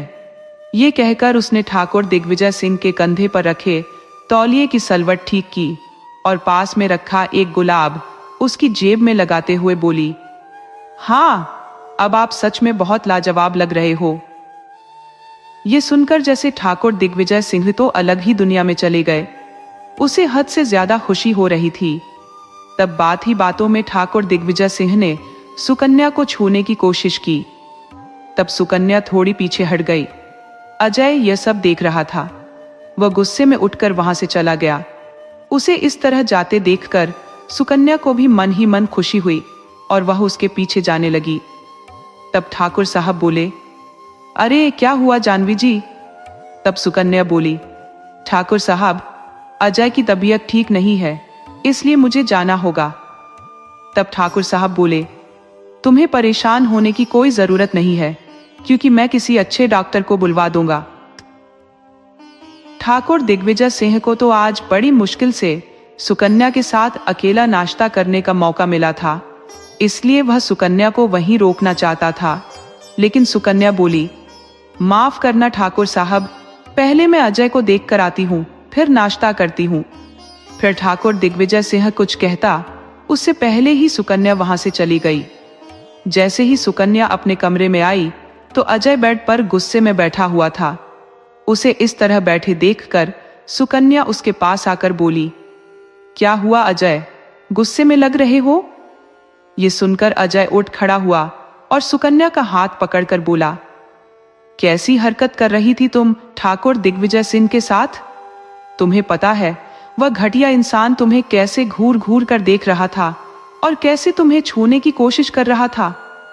मेरा मन किया कि उसी समय उसे जान से मार दूं, लेकिन तुम्हारी वजह से मैं चुप रहा। तुम किसी से भी इस तरह बातें करो या किसी की तारीफ करो, ये मुझे बिल्कुल भी पसंद नहीं है। तब सुकन्या बोली, तुम्हें क्या मतलब है इससे? तब अजय बोला, मैं तुमसे बहुत प्यार करता हूं और ये बहुत अच्छी तरह तुम जानती हो। ये नहीं देख सकता मैं कि तुम्हें किसी और की तारीफ करते हुए तुम क्यों करती हो ऐसा? तब सुकन्या बोली, अगर तुम्हें इतना बुरा लग रहा है तो तुम खुद ही क्यों उस दुलारी की तारीफ करते हो? मेरा मना करने के बावजूद भी उससे फूल लेते हो, और आज तो बड़े प्यार से तुमने उसके बालों में फूल लगाया था। जैसे तुमको फर्क पड़ता है वैसे मुझे भी तो फर्क पड़ता है। तब अजय बोला, क्या? तब सुकन्या बोली, हाँ, जितना प्यार तुम मुझसे करते हो उतना ही प्यार मैं तुमसे करती हूँ अजय। कई बार कहने की कोशिश की लेकिन मैं तुमसे कह नहीं सकी। मैं तुम्हारे बिना नहीं रह सकती। जैसे तुम मुझे किसी और के साथ नहीं देख सकते, वैसे ही मैं भी तुम्हें किसी और के साथ नहीं देख सकती, किसी और की तारीफ करते हुए नहीं देख सकती। ये कहकर सुकन्या फूट फूट कर रोने लग गई। तब अजय अपने दोनों कान पकड़कर सुकन्या के पास बैठते हुए बोला, मुझे माफ कर दो सुकन्या, आगे से ऐसी गलती कभी नहीं होगी। तब सुकन्या ने उसे उठाया और उसके गले लगकर जो फिर से रो पड़ी। तब अजय बोला, बस सुकन्या, रो मत। मैं वादा करता हूं आगे से ऐसा कोई काम नहीं करूंगा जिससे तुम्हारा दिल दुखे। मुझे माफ कर दो सुकन्या। अजय बड़ी मासूमियत से बोला तो सुकन्या के चेहरे पर मुस्कान आ गई। सुकन्या को इस तरह मुस्कुराते देखकर अजय के चेहरे पर भी मुस्कान आ गई। वह सुकन्या को छेड़ते हुए बोला, बड़ा इंतजार करवाया तुमने ये सुनाने के लिए कि मैं तुमसे प्यार करती हूँ। ये सुनने के लिए तो मैं तरस गया था। आज तो आखिर मैंने तुमसे कहलवा ही लिया कि तुम भी मुझसे प्यार करती हो। ये सुनकर सुकन्या की आंखें शर्म से झुक गई। फिर वह अजय बोला, क्या हुआ? तब सुकन्या हड़बड़ाकर बोली, चलो अजय, पहले ही लेट हो रहा है, हम नाश्ता करते हैं, और फिर तुम्हें पता है ना, आज हमें रतन सिंह की बुआ के यहाँ भी जाना है। तब अजय बोला, हाँ, लेकिन सुनो तो सही। तब सुकन्या कुछ सुनने से पहले ही शर्मा कर जो भागकर बाहर आ गई। तब अजय भी उसके पीछे पीछे आ गया। नाश्ता करने के बाद अजय और सुकन्या ठाकुर दिग्विजय सिंह से यह बहाना बनाकर कि उन्हें दूसरे गांव में कुछ जरूरी काम है, उन्हें जाना होगा, और वहां से निकल गए। वे लोग सीधे ही ठाकुर दिग्विजय सिंह की बड़ी बहन शारदा देवी की ससुराल आए। वहां एक व्यक्ति से उनके घर का पता पूछा तो उन्हें शारदा देवी की हवेली का पता मिल गया। उनका पता ढूंढने में अजय और सुकन्या को ज्यादा दिक्कत नहीं हुई। वह व्यक्ति शारदा देवी की हवेली के पास उन लोगों को छोड़ आया था। हवेली एक खंडहर नुमा इमारत में बदल चुकी थी। देखने पर ऐसा ही लगता था जैसे किसी जमाने में वह काफी आलीशान और भव्य रही होगी। जैसे ही अजय और सुकन्या ने हवेली में प्रवेश किया तो देखा एक बुजुर्ग औरत मंदिर के सामने बैठी भगवान का ध्यान लगाए हुए थी। अजय और सुकन्या समझ चुके थे कि यही रतन सिंह की बुआ और ठाकुर दिग्विजय सिंह की बहन शारदा देवी है। कुछ ही देर में वह औरत उठी और अजय और सुकन्या को हैरानी से देखने लगी। अजय और सुकन्या ने देखा कि वह बुजुर्ग हो चुकी औरत, जो उसका कद लंबा था, रंग गोरा था, लेकिन चेहरा पूरा झुर्रियों से भर चुका था। सिर के बाल भी सारे सफेद हो चुके थे। उसे देखकर ऐसा लगता था कि अपनी जवानी में वह काफी खूबसूरत रही होगी। शारदा देवी कुछ बोलती उससे पहले ही अजय और सुकन्या ने जाकर उनके पैर छू लिए। तब शारदा देवी का हाथ एकाएक ही उनके सिर पर आ गया और वह बड़ी हैरानी से और बड़े प्यार से बोली, कौन हो तुम? मेरी पहचानने में नहीं आए। तब सुकन्या और अजय ने कहा, बुआ सा, हम आपसे मिलने आए हैं। ये सुनकर शारदा देवी हैरान रह गई और वह बोली, अरे तुम खड़े क्यों हो? वह एक हॉल में उन दोनों को ले आई और एक लकड़ी के तख्त पर दोनों को बिठाया और पास में दूसरी तख्ती पर खुद बैठ गई और बोली, बताओ कौन हो तुम और कहां से आए हो? ये सुनकर सुकन्या बोली, हम आपकी भतीजी रेणुका के ससुराल से हैं। यह सुनकर शारदा देवी हैरान रह गई और बोली, मेरी भतीजी के यहां से? कैसी है वह मेरी रेणुका? खुश तो है ना? पता नहीं कितनी बड़ी हो गई होगी। ये कहते हुए शारदा देवी के चेहरे पर दुख उभर आया। तब सुकन्या ने कहा, हाँ बुआ, हम उसके ससुराल से हैं। मेरा नाम जानवी है और ये मेरे पति अजय है। तब शारदा देवी बोली, तुम लोगों को मेरे से कुछ काम है क्या? ये सुनकर सुकन्या दुखी होते हुए बोली, हाँ बुआ जी, जरूरी काम है और आप ही है जो हमारी मदद कर सकती हो। आपको पता होगा, आपकी भतीजी रेणुका की सबसे छोटी ननंद गंगा का विवाह आपके भतीजे रतन सिंह से होने वाला है। ये सुनकर शारदा देवी हैरानी से बोली, क्या? तब सुकन्या बोली, हाँ बुआ सा, आपको पता नहीं है? तब शारदा देवी बोली, लेकिन मुझे तो इस बारे में कुछ भी पता नहीं है। तब सुकन्या बोली, बुआ, इसमें आप हमारी मदद कर सकती हो, क्योंकि जिस गंगा से आपके भतीजे रतन सिंह का विवाह होने वाला है उसकी आयु 14 साल की है। अब आप ही बताओ बुआ जी, आपके भतीजे और गंगा का कोई मेल है? और साथ में आपको तो पता है आपके भतीजे की दिमागी हालत कैसी है, लेकिन आपका भाई ठाकुर दिग्विजय सिंह जबरदस्ती विवाह करवा रहा है। इससे पहले भी उसकी वजह से गंगा की 2 बड़ी बहनों की जिंदगी बर्बाद हो चुकी है, जिसमें से एक तो इस दुनिया को हमेशा के लिए छोड़ छाड़ कर जा चुकी है। अब वह गंगा से उसका विवाह करवाना चाहता है। अब आप ही बताओ, इस विवाह का क्या मतलब होगा? एक तो गंगा की उम्र कम है, ऊपर से आपके भतीजे की दिमागी हालत भी ठीक नहीं है, तो कैसे बीतेगी गंगा की जिंदगी उसके साथ? ये सुनकर शारदा देवी के चेहरे पर क्रोध के भाव उभर आए और वह बोली, अरे वह दुष्ट दिग्विजय अपनी हवस के लिए जो ये सब कर रहा होगा। तब सुकन्या बोली, आपने क्या कहा? ये सुनकर शारदा देवी ने एक लंबी सांस ली और कहा, तुमको मेरी मदद की जरूरत है? तब सुकन्या बोली, बुआ, एक आप ही हो जो इस विवाह को रुकवा सकती हो, वरना कोई भी आपके भाई के खिलाफ उसके डर की वजह से कुछ नहीं बोल पाता। ये सुनकर शारदा देवी बोली, मैं तो उसका चेहरा भी देखना नहीं चाहती। तब सुकन्या बोली, बुआ जी, ये तो हमें पता नहीं आप दोनों बहन भाई के बीच क्या अनबन है, लेकिन आप दोनों के बीच कोई ना कोई बात तो है। लेकिन ठाकुर दिग्विजय सिंह आपका भाई है, वह आपकी बात कभी नहीं टालेगा। यह सुनकर शारदा देवी गुस्से में यह कहते हुए उठ खड़ी हुई, ऐसा भाई तो भगवान किसी को ना दे। भाई के नाम पर कलंक है, कलंक। वाह! उसका चेहरा गुस्से में तमतमाने लगा। तब शारदा देवी को गुस्से में देखकर सुकन्या ने खड़े होकर उसके कंधे पर हाथ रखा और बड़े प्यार से बोली, हम आपको ठेस नहीं पहुंचाना चाहते थे बुआ जी, लेकिन क्या हम जान सकते हैं ऐसी कौन सी बात है कि आप अपने भाई से इतनी नफरत करती हो? ये सुनकर शारदा देवी बोली, बेटी, पुराने घावों को मत कुरेदो, कुरेदने पर घाव हरे हो जाते हैं।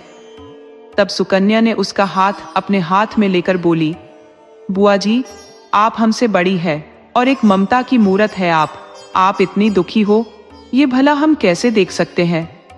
दर्द को बताने से दर्द में कुछ राहत मिलती है, और ये भी तो हो सकता है आपने जिस सच्चाई को छुपा रखा है, शायद उसके बताने से किसी मासूम की जिंदगी बच जाए। ये कहकर सुकन्या ने वापस बुआ को लकड़ी की तख्ती पर बैठा दिया और उनके पास बैठ गई और बोली, बताओ बुआ, आखिर में वह कौन सी बात है जिससे आप अपने ही सगे भाई से इतनी नफरत करती हो और यहाँ अकेले घुट घुट कर जीने पर मजबूर हो? इतने साल बीत गए, लेकिन आप अपने भाई से मिलने तक नहीं गई। ये सुनकर शारदा देवी ने एक लंबी सांस ली और सोचते हुए बताने लगी। तब रतन की बुआ बोली, बेटी, मेरे बापू सा गांव के बड़े ही इज्जतदार और रुतबे वाले आदमी थे। सारे गांव के लोगों को वह अपनी संतान की तरह प्रेम करते थे। सभी लोग बड़ी इज्जत करते थे उनकी। देवता समान थे मेरे बापू और मेरी माँ, लेकिन बहुत ही अच्छी और संस्कारी औरत थी। विवाह के काफी दिनों के बीत जाने पर भी मेरी माता को कोई संतान नहीं हुई। काफी देवी देवता के जो मन्नत मांगी, तब जाकर मेरा जन्म हुआ। मेरे जन्म पर मेरे बापू और मेरी माँ काफी खुश हुए, लेकिन उन्हें अपने वंश को चलाने के लिए एक कुलदीपक भी चाहिए था। और आखिर काफी मन्नत और देवी देवताओं को ढोकने के बाद दिग्विजय सिंह का जन्म हुआ। ये कहकर शारदा देवी चुप हो गई और फिर बोली, दिग्विजय और मेरे में मात्र 2 बरस का अंतर था। मेरे बापू ने दिग्विजय के जन्म पर सारे गांव को दावत दी, गरीबों को दान किया, लेकिन जैसे जैसे दिग्विजय सिंह बड़ा हो रहा था, वैसे वैसे सबके लाड प्यार ने उसे बिगाड़ दिया था। उसका पढ़ने लिखने में और कुछ सीखने में बिल्कुल भी मन नहीं था। बचपन से ही आवारागर्दी में था। कई बार तो तालाब पर नहाती औरतों को छुप छुप कर देखता था। मेरे बापूसा के पास जब उसकी शिकायतें पहुंचती तो मेरे बापूसा उसे बहुत डांटते थे। धीरे धीरे मैं जवान होने लगी, तब मेरे बापूसा ने बड़े लाड प्यार से मेरा विवाह कर दिया। मेरे मायके के जैसा ही मेरा ससुराल मिला। मेरे विवाह के कुछ दिन बाद जो मेरे ससुर की मौत हो गई, क्योंकि वह बीमार रहते थे। मेरे ससुर भी बहुत ही अच्छे इंसान थे। मेरी सासू माँ ने मेरे को बेटी की तरह माना और अपने पति की इस हवेली के इकलौते कुलदीपक थे। मेरे पति और मेरी छोटी ननंद सावित्री बिल्कुल मेरी छोटी बहन जैसी थी। जब मैं दुल्हन बनकर आई थी तो मेरी ननंद 10 साल की थी। धीरे धीरे दिन गुजरने लगे, लेकिन भगवान ने मेरे साथ भी अन्याय किया। मेरे को भी कोई संतान नहीं हुई। मेरी सासू माँ दिन रात देवी देवताओं को धोख लगाती, मन्नतें मांगने लगी, लेकिन कोई फायदा नहीं हुआ।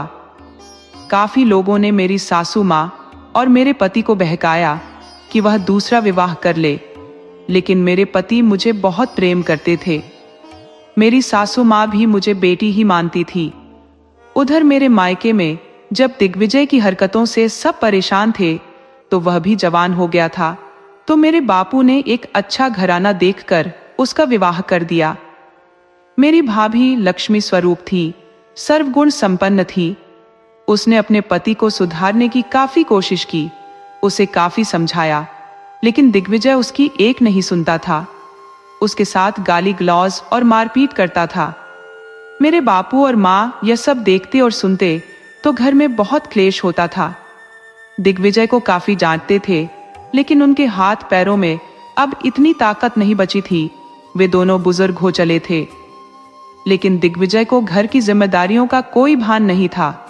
वह तो बस अपनी अय्याशियों में डूबा रहता था।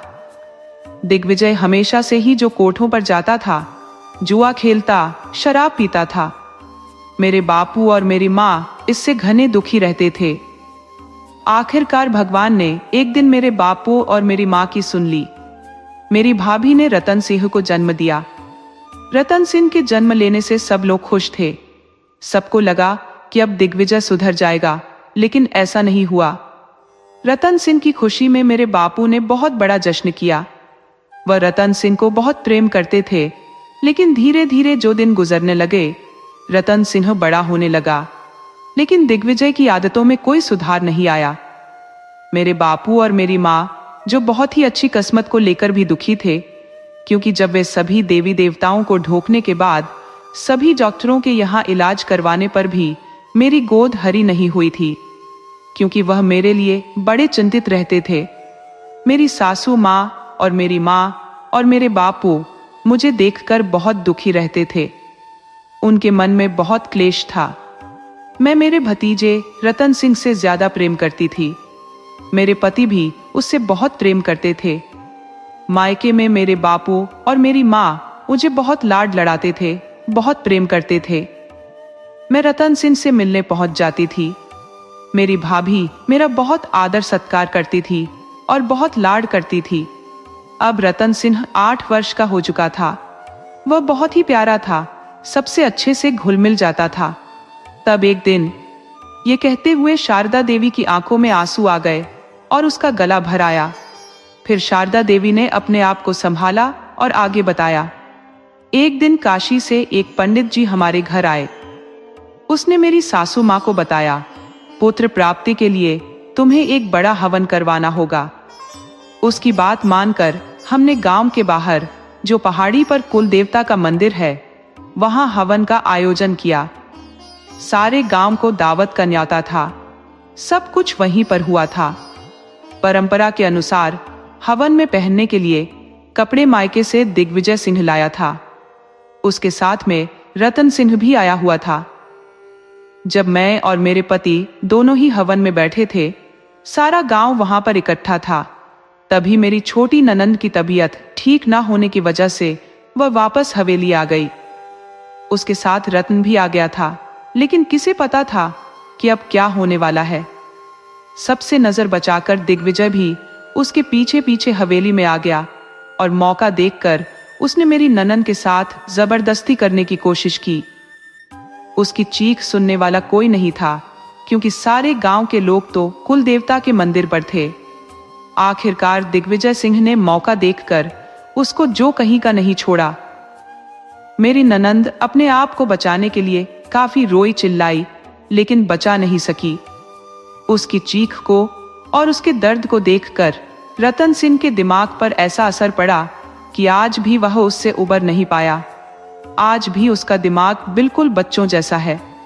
वह वहीं पर बैठा रोता रहा, लेकिन दिग्विजय अपनी मनमानी करके वापस चला गया। जिस दिग्विजय को मेरी ननंद भैया कहकर बुलाती थी, उसने उसकी जिंदगी बर्बाद कर दी। जब हम लोग आए तो मेरी ननंद की ऐसी हालत देखकर बहुत घबरा गए। सारे गांव में हमारी बदनामी हो चुकी थी। लोग मेरी ननंद को लेकर तरह तरह की बातें बनाने लगे। मेरे बापू ने जब यह खबर सुनी तो वह भी गहरे सदमे में चले गए। मेरे पति अपनी बहन की इज्जत का बदला लेने के लिए दिग्विजय के खून के प्यासे हो चुके थे। उसे काफी ढूंढा, लेकिन उसका कहीं पता नहीं चला। मेरी ननंद यह सब सहन ना कर सकी और फंदे का फंदा लगाकर उसने अपनी जान दे दी। गांव के लोगों ने भी दिग्विजय को ढूंढा, लेकिन उसका कहीं पता नहीं चला। मेरी ननंद के मौत के 10 दिन बाद मेरी सासू माँ उसकी याद में चल बसी। मेरे पति खुद को गुनहगार मान रहे थे। वह अपनी बहन की इज्जत की रक्षा नहीं कर पाए और धीरे धीरे उन्होंने भी खाट पकड़ ली और 6 महीने होने से पहले ही सबकी तरह वह भी मेरे को अकेला छोड़कर चले गए। यह कहकर शारदा देवी रोने लगी और बोली, मायके से भी मेरे बापू दिग्विजय की वजह से अपनी बदनामी सहन नहीं कर सके और इस सदमे में चले गए। 2 महीने होने से पहले इस दुनिया को छोड़कर ही चले गए थे। उनकी बरसी होने से पहले मेरी माँ भी चल बसी। सबके जाने के बाद दिग्विजय को अब किसी का डर नहीं रहा और वह वापस खुद के गांव आ गया। मैंने अकेले उसे सजा दिलाने की काफी कोशिश की, लेकिन पैसे के बल पर उस हत्यारे ने सारे सबूत मिटा दिए और अपने आप को निर्दोष साबित कर दिया। कोई भी उसके डर की वजह से उसके खिलाफ नहीं बोल सका, लेकिन मैं उस हत्यारे को कभी माफ नहीं कर सकी। वह हत्यारा है। उसने एक नहीं ना जाने कितनी जानें ली है। मेरा हंसता खेलता परिवार उजाड़ दिया। कई बार सोचा उस हत्यारे की हत्या करके खुद सूली पर चढ़ जाऊं, लेकिन उस मासूम रतन सिंह का ख्याल आता है, क्योंकि मेरी माँ ने मरते वक्त मेरे से वचन लिया था कि मैं रतन सिंह को अपने बेटे की तरह प्यार करूं और उसके सिर पर कभी भी पिता का साया जो उसका नहीं उठने दूं। मजबूरन मेरे को मेरी माँ को यह वचन देना पड़ा, क्योंकि मरते हुए इंसान की इच्छा पूरी करने वाले की भगवान भी सुनता है। अपनी माँ के वचन को निभाने के लिए मैं अब तक चुप हूँ। चाहे उस हत्यारे को यहाँ सजा मिली हो या ना, लेकिन भगवान के घर उसे सजा जरूर मिलेगी। उसे अपने कर्मों का फल तो भुगतना ही होगा। ये कहकर शारदा देवी की आंखों से जो गुस्से में दहक लगी और आंसू निकलने लगे। शारदा देवी की बात सुनकर अजय और सुकन्या की आंखों में भी आंसू आ गए। तब सुकन्या ने खड़े होकर शारदा देवी के कंधे पर हाथ रखा और कहा, बुआ, मैं जानती हूं कि आपने कितना दर्द सहन किया होगा। भगवान ऐसा घटिया भाई किसी को भी ना दे। उस राक्षस ने जो किया उसे उसके कर्मों की सजा तो मिलकर रहेगी, लेकिन उसने जो गलती की उससे भी बड़ी गलती आपकी मां ने की थी। अपने पुत्र के मोह में उसने एक पापी को बचा लिया। अगर उस दिन आपकी मां ने आपका साथ देकर उसे दिग्विजय को उसके कर्मों की सजा दिलवाई होती तो आज ना जाने कितने जिंदगियां बर्बाद होने से पहले बच जाती। तब अजय बोला, हाँ बुआ, वह इंसान नहीं राक्षस है। राक्षस बहुत खूनी है वह, उसे अच्छे बुरे का कोई भेद नहीं है। ये सुनकर शारदा देवी बोली, अपनी मां को दिए वचन की वजह से आज तक मैं चुप हूं, लेकिन मेरे दिल में आज भी बदले की आग जल रही है। मेरा मन करता उस राक्षस को उसके कर्मों की सजा दे दूं। तब सुकन्या बोली, बुआ, क्या आप अब भी चुप रहोगी? एक वचन की वजह से आप कुछ नहीं कर सकी और वह पापी खुलेआम घूमता रहा। आप यहां घुट घुट कर जीती रही। अगर आप अब भी चुप रहोगी तो न जाने कितनी जिंदगियां और बर्बाद हो जाएंगी और न जाने कितनी जिंदगी बर्बाद होना बाकी है। ये सुनकर शारदा देवी की आंखें गुस्से में दहक लगी और वह बोली, अब नहीं। मुझे पता है मैंने अपनी मां को वचन दिया है, लेकिन मैं इस वचन की आड़ में उस पापी को और पाप नहीं करने दूंगी। तब सुकन्या बोली, तो क्या आप हमारा साथ देंगी? ये सुनकर शारदा देवी बोली, हाँ बेटी, मैं तुम्हारे साथ हूं। बता, मुझे क्या करना है उस पापी को उसके कर्मों की सजा दिलवाने के लिए? तब सुकन्या बोली, बुआ, बस हमें आपसे यही सुनना था। जब समय आएगा तब हम आपको बताएंगे। ये कहकर सुकन्या और अजय उठ खड़े हुए और बोले, बुआ, अब हम लोगों को जाना होगा। तब शारदा देवी बोली, लेकिन बेटी, कुछ भोजन खाकर तो जाओ। लेकिन सुकन्या बोली, नहीं बुआ, हमें पहले ही बहुत लेट हो गया है और हमें जाना होगा। वैसे भी अगर उस ठाकुर दिग्विजय सिंह को पता चल गया कि हम गंगा के यहाँ से गंगा की जिंदगी बचाने के लिए आपसे मिलने आए हैं और हमें सब कुछ मालूम पड़ गया है, तो आपको तो पता है ना वह क्या करेगा।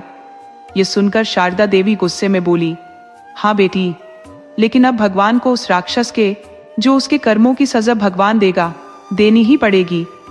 फिर सुकन्या और अजय से शारदा देवी ने काफी अनुरोध किया खाने के लिए, लेकिन उन दोनों ने बड़े ही प्रेम से मना कर दिया। फिर शारदा देवी बड़े प्रेम पूर्वक उन दोनों को विदा किया और दोनों वापस दिग्विजय सिंह के गांव आ गए। शारदा देवी के वहां से वापस अजय सुकन्या जब दिग्विजय सिंह की हवेली में आए, जैसे ही उन लोगों ने अंदर प्रवेश किया, वैसे ही ठाकुर दिग्विजय सिंह ने उन्हें घूरते हुए कहा, कहां से आ रहे थे दोनों? ये सुनकर सुकन्या बोली, हमें पास के गांव में सर्व शिक्षा अभियान के तहत कुछ काम था, इसलिए गए थे। तब ठाकुर दिग्विजय सिंह ने कहा, तब तो कोई बात नहीं है। ये सुनकर अजय सुकन्या वापस अपने कमरे में आ गए। तब सुकन्या बोली, अजय, हमें बहुत ही सावधानी से कदम रखना होगा। ठाकुर बहुत ही शातिर और घटिया किस्म का इंसान है। जो इंसान अपनी सगी बहन की खुशियों के बारे में एक बार भी नहीं सोच सकता, भला वह किसी का सगा क्या हो सकता है? इसलिए हमें फूंक फूंक कर कदम रखना होगा। ये सुनकर अजय बोला, हाँ सुकन्या, ये बात तो बिल्कुल सही है। मैंने जिंदगी में इतना घटिया इंसान किसी को नहीं देखा। उन दोनों को तब तक शाम हो चुकी थी, इसलिए शाम का खाना खाकर दोनों सो गए। दूसरे दिन जब दोनों ठाकुर दिग्विजय सिंह के फार्म हाउस पर गए, तो वहां पर शाम को अपने अपने घर जाते समय दो औरतें सुकन्या के पास आईं और बोली, मैडम जी, हम कल नहीं आ सकेंगे। ये सुनकर सुकन्या ने हैरानी से कहा, लेकिन क्यों? तब गांव की औरतें बोली, कल वट सावित्री व्रत है और हम सब गांव की औरतें अपने पति के लिए व्रत रखेंगी। ये सुनकर सुकन्या बोली, ये वट सावित्री व्रत क्या होता है? तब गांव की औरतों ने सुकन्या को वट सावित्री व्रत की पूरी विधि और उसके पीछे की कथा सुकन्या को बताई और कहा कि हर पत्नी अपने पति की लंबी उम्र के लिए यह व्रत रखती है। ये कहकर वे औरतें व्रत के बारे में आपस में बातचीत करती हुई चली गई। गांव की औरतों की बात सुनकर सुकन्या के चेहरे पर मुस्कान आ गई। फिर सुकन्या भी वापस अजय के साथ अपने कमरे पर आ गई। दूसरे दिन सुबह स्नान आदि के बाद सुकन्या ने अजय से कहा, चलो। अजय ने कहा, सुकन्या चलो नाश्ता करने चलते हैं। तब सुकन्या बोली, अजय तुम जाओ, आज मैं नाश्ता नहीं करूंगी। ये सुनकर अजय बोला, क्यों? तब सुकन्या बोली, बस ऐसे ही, जाओ। तब अजय ने उसके गाल को छूते हुए कहा, तुम्हारी तबीयत तो ठीक है ना? बुखार तो नहीं है या कोई और दिक्कत तो है? क्या परेशानी है तुम्हें, बताओ। ये सुनकर सुकन्या मुस्कुराते हुए बोली, नहीं अजय, ऐसी कोई बात नहीं है। तब अजय बोला, ऐसे कैसे बात नहीं है? अरे क्या मैं तुम्हारे बगैर मैं नाश्ता कर सकता हूं? ये सुनकर सुकन्या ने कोई जवाब नहीं दिया। तब अजय बोला, कोई नहीं, कोई तो ऐसी बात है जो तुम मुझसे छुपा रही हो। तब सुकन्या ने कहा, अजय आज मेरा उपवास है। ये सुनकर अजय बोला, उपवास? लेकिन सुकन्या तुम तो करती ही नहीं कोई उपवास, फिर आज क्यों? तब सुकन्या बोली, मैंने आपके लिए व्रत रखा है, आज वट सावित्री का व्रत है। ये कहकर सुकन्या शर्माने लगी। तब अजय बोला, और क्या? तो सुकन्या बोली, हर औरतें अपने पति के लिए ये उपवास रखती हैं, लेकिन मैंने भी आपके लिए ये उपवास रखा है। मैंने भी आपको मन से अपना जीवन साथी जो मान लिया है। ये कहकर सुकन्या ने अपनी नजरें झुका ली। अब अजय उसके गले में बाहें डालते हुए बड़े प्यार से बोला, अच्छा तुमने मेरे लिए उपवास रखा है, चलो कोई बात नहीं, फिर तो मैं भी आज तुम्हारे लिए उपवास रखूंगा। तब सुकन्या बोली, लेकिन अजय ये उपवास सिर्फ औरतें रखती हैं। तब अजय ने मुस्कुराते हुए कहा, ये किसने कहा ये उपवास पुरुष नहीं रखते? अरे भाई मैं रखूंगा ये उपवास सुकन्या, अब तुम्हारे लिए, अपनी सुकन्या के लिए। और बस सुकन्या, अब मुझे कुछ नहीं सुनना। जब तुम मेरी खुशी के लिए, मेरी उम्र के लिए उपवास रख सकती हो तो मैं क्यों नहीं? मैं भी यह उपवास तुम्हारे लिए रखूंगा और भगवान से प्रार्थना करूंगा कि हमारी जोड़ी 7 जन्मों तक तो क्या हर जन्म में बनी रहे। दामसो। ये सुनकर सुकन्या के चेहरे पर मुस्कान आ गई। तभी किसी के दरवाजा खटखटाने की आवाज आई। जैसे ही अजय ने दरवाजा खोला, देखा सामने ठाकुर दिग्विजय सिंह अपने कुछ आदमियों के साथ खड़े हुए थे। यह देखकर अजय और सुकन्या दोनों ही हैरान रह गए। तब सुकन्या हैरानी से बोली, ठाकुर साहब आप इस समय यहां?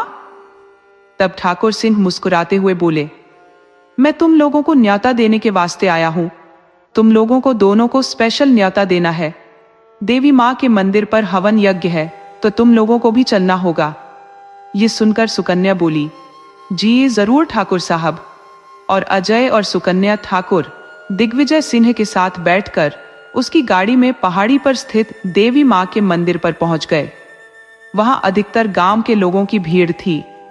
जैसे ही अजय और सुकन्या ने देवी माँ के प्रांगण में प्रवेश किया तो देखा कि पूरा देवी माँ का मंदिर सजा हुआ था। लेकिन तभी सुकन्या की नजर सामने लगे शादी के 2 मंडप पर पड़ी। यह देखकर वह हैरान रह गई। तभी उसने देखा कि विमला काकी और उसका परिवार भी वहां उपस्थित था। साथ में ही मासूम गंगा दुल्हन के रूप में सजी हुई थी और विमला काकी की बेबसी और लाचारी से आंखों में आंसू लिए सुकन्या और अजय को देखे जा रही थी। यह देखकर तो अजय और सुकन्या को जैसे कोई झटका सा लगा। तभी ठाकुर दिग्विजय सिंह उनके पास आए और बोले, तुम लोगों को क्या लगता है कि वे कुछ भी करोगे? तुम लोग और मुझे कुछ पता नहीं चलेगा? तभी सुकन्या के कानों में आवाज आई, लाडो लाडो। यह सुनकर सुकन्या ने देखा कि उसकी माँ भी वहीं थी और उसके घर वाले भी वहां उपस्थित थे। उसकी माँ का रो रो कर बुरा हाल था। तभी दूसरी तरफ से आवाज आई, सुकन्या सुकन्या। सुकन्या ने उस तरफ देखा कि सिया भी वहां उपस्थित थी। ये सब देखकर सुकन्या के पैरों तले जमीन खिसक गई। वह सोचने लगी, ये सब यहां कैसे आए? तभी ठाकुर दिग्विजय सिंह ने कहा, तेरे को क्या लगता था कि हम मूर्ख हैं, कुछ नहीं समझ पाएंगे? मेरी बहन से मिलकर मेरा ही राज जानोगी तुम और मेरे को पता नहीं चलेगा? तुम्हारी पल पल की खबर है मुझे। तभी राम अवतार और उसकी माँ जो वहां उपस्थित थे वो भी आए। तब राम अवतार की माँ बोली, अरे कलमोही को तो जान से मारने का मन है मेरा ठाकुर साहब, लेकिन मैं क्या करूं, मेरी मजबूरी है। आज तो इसकी सारी चर्बी उतर ही जाएगी। मेरे बेटे का सिर फोड़कर भागी थी ना ये कलमोही। उसने सिया की तरफ देखकर कहा। राम अवतार की माँ गुस्से में सिया को पीटने के लिए आगे बढ़ी, लेकिन ठाकुर साहब के आदमियों ने उसे रोक दिया। तब राम अवतार की माँ बोली, अब देखती हूँ इस कलमोही को मेरे बेटे से कौन बचाता है। ये कहकर वह सुकन्या के पास आई और बोली, मेरे बेटे पर मेरे मुंह पर कालिक पोत कर भागी थी ना। अरे देर आए दुरुस्त आए, तुम्हें तो मेरा वंश चलाना ही होगा। ये कहकर उसने राम अवतार की तरफ देखा और कहा, अरे यूं टुकुर टुकुर क्यों देख रहे हो अपनी पत्नी को? जो काम वर्षों पहले ना कर पाए आप कर ले। ये सुनकर सुकन्या को बहुत गुस्सा आया। वह कुछ करती उससे पहले ठाकुर के आदमियों ने उसे पकड़ लिया और अजय के सिर पर बंदूक लगाकर ठाकुर दिग्विजय सिंह बोला, अगर जरा सी भी चालाकी करने की कोशिश की ना तो तेरे आशिक का भेजा उड़ा दूंगा। ये सुनकर सुकन्या घबरा गई। तब ठाकुर दिग्विजय सिंह राम अवतार और उसकी मां की तरफ देखते हुए बोले, ये सुकन्या पहले तेरे बेटे की पत्नी थी, लेकिन अब नहीं है। तेरे को वंश चलाना है तो चला, किसने रोका है? एक से बढ़कर एक है तेरे बेटे के लिए। ये कहकर उसने इशारा किया। तब ठाकुर दिग्विजय सिंह के आदमी दुलारी को पकड़कर ले आए।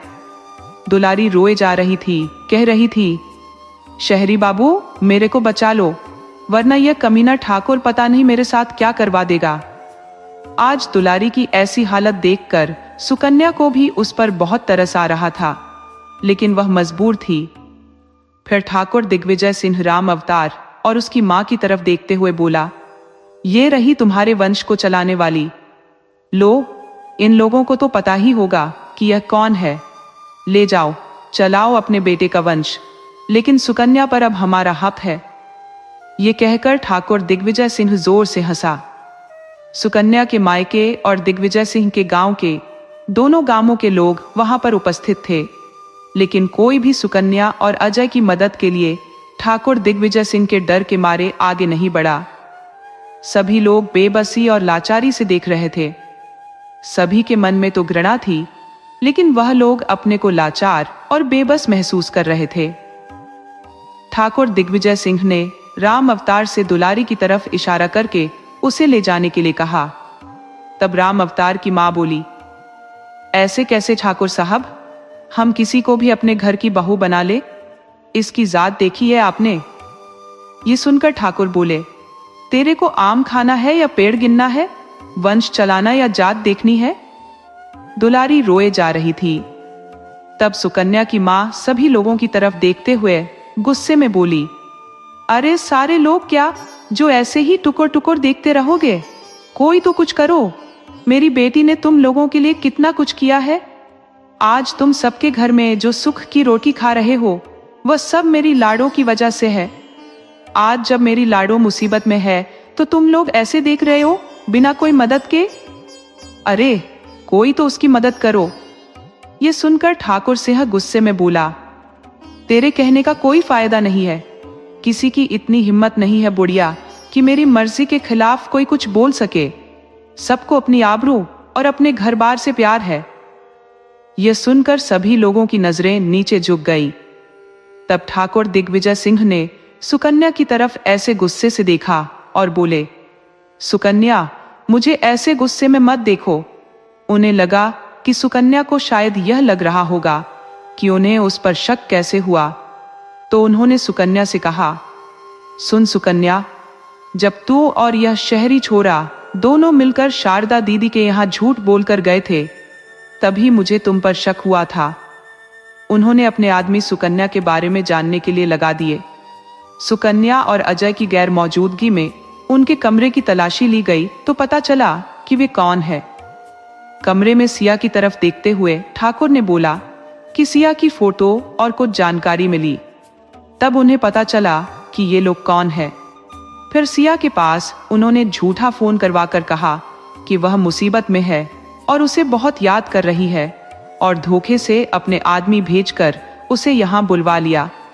फिर ठाकुर दिग्विजय सिंह ने गंगा की तरफ इशारा करते हुए कहा, तू इस छोरी को बचाने आई थी ना? खुद को ही मेरे जाल में फंसा कर रह गई, तो खुद को तो बचा, और देख मेरी चालाकी काम आ गई। आज वट सावित्री का व्रत है। पंडित जी ने बहुत ही शुभ मुहूर्त बताया है विवाह के लिए, और देख आज तेरा मेरा विवाह होकर रहेगा। आज देख तेरी नजरों के सामने ही इस छोरी का मेरे बेटे के साथ और तेरा मेरे साथ यही देवी माँ के मंदिर में विवाह होगा, और कोई कुछ नहीं कर सकेगा। तेरा कानून भी मेरा कुछ नहीं बिगाड़ सकता। ये कहकर ठाकुर दिग्विजय सिंह फिर जोर से हंसा। ठाकुर दिग्विजय सिंह का बेटा रत्न सिंह इन सब से बेखबर दूल्हे के भेष में सजा हुआ वहां रखी हुई थाल में से मिठाइयों को खाने में व्यस्त था। तब सिया गुस्से में बोली, अरे कमीने, भगवान के घर देर है अंधेर नहीं है, तेरे कर्मों की सजा तेरे को जरूर मिलेगी। ये सुनकर ठाकुर दिग्विजय सिंह को गुस्सा आया और वह सिया के पास जाकर बोला, अपनी जबान को लगाम दे, वरना सबके सामने तेरा चीर हरण करवा दूंगा, समझी? ये सुनकर अजय गुस्से में बोला, अरे कुत्ते, दीदी के मुंह क्यों लगता है? अगर मर्द है तो मेरे को छू कर देख, तब देखना मैं तेरा क्या हाल करूंगा। ये सुनकर ठाकुर दिग्विजय सिंह अजय के पास आया और बोला, तेरे में घनी चर्बी है, अभी रुक, उतारता हूं। ये कहकर ठाकुर दिग्विजय सिंह ने अपने आदमियों की तरफ इशारा किया और ठाकुर के सभी आदमी लाठियों से अजय को मारने लगे। ये देखकर सुकन्या काफी घबरा गई और बोली, रुको। सुकन्या का इतना कहते ही ठाकुर के आदमी जो रुक गए, क्योंकि ठाकुर ने उन्हें इशारा कर दिया था। तब सुकन्या ठाकुर दिग्विजय सिंह की तरफ देखते हुए बोली, तुझे मुझसे विवाह करना है ना?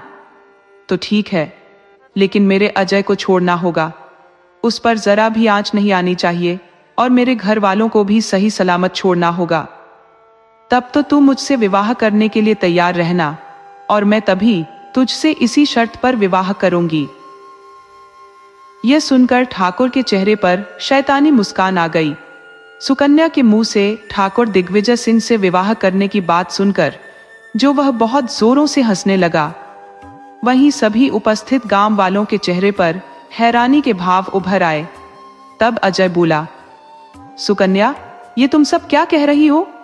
तब सुकन्या बोली, हाँ अजय, शायद मेरी किस्मत में अब यही लिखा है। मुझे अपनी खुशी से बढ़कर तुम्हारी जिंदगी प्यारी है। तब अजय बोला, सुकन्या, चाहे मेरी जान चली जाए, लेकिन इस कमीने को कभी भी अपने मकसद में कामयाब मत होने देना। ये सुनकर सुकन्या बोली, अजय, तुम में तो मेरी जान बसती है। सिया दीदी भी मुझे जान से प्यारी है। अगर तुम्हें कुछ हो गया तो मैं जीकर क्या करूंगी? तुम्हें खुश देखकर मैं खुश हूं। आज माता सावित्री का व्रत है। शायद आज के दिन भगवान ने हमें मिलाना नहीं दूर करना लिखा था। शायद यही मेरी किस्मत है। ये सुनकर सिया बोली, सुकन्या, ऐसा ना कर। तुझे पता है ना, इन सब से लड़ने के लिए तूने कितना संघर्ष किया है। ये सुनकर सुकन्या बोली, हाँ दीदी, सब पता है। ये भी पता है कि आपने मेरे लिए कितने दुख दर्द सहे हैं, कितनी तकलीफें सही हैं। लेकिन आज मुझे आपकी चिंता है। मुझे अपनी खुशी नहीं चाहिए। मुझे आप सब लोगों की खुशी में ही मेरी खुशी है। अजय की खुशी में ही मेरी खुशी है।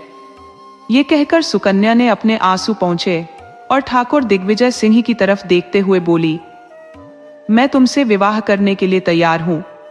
ये सुनकर ठाकुर दिग्विजय सिंह ने अपने एक आदमी को इशारा किया। वह आदमी थाल में रखे दुल्हन के जो वस्त्र लेकर आया। ठाकुर दिग्विजय सिंह ने उस आदमी को दुल्हन के कपड़े सुकन्या को देने के लिए कहा। यह देखकर सुकन्या की मां बोली, लाडो, ऐसा ना कर। अरे, पहले नरक से निकली थी, फिर से नरक में ना जा। तुझे मेरी सौगंध है। ये सुनकर सुकन्या बोली, नहीं मां, अब कुछ नहीं हो सकता। शायद मेरी किस्मत में ठाकुर की हवेली में घुट घुट कर जीना लिखा है। ये कहकर वह कपड़े लेकर जैसे ही आगे बढ़ने लगी, वहां उपस्थित सभी लोगों की आंखों में आंसू आ गए। तभी ठाकुर ने सोमती काकी को सुकन्या को तैयार करने के लिए और यह ध्यान रखने के लिए साथ भेजा कि सुकन्या कोई चालाकी न कर पाए। सोमती काकी सुकन्या को लेकर मंदिर के पिछवाड़े में बनी कोठरी में चली गई। कोठरी के बाहर ठाकुर दिग्विजय सिंह के आदमी पहरा देने लगे।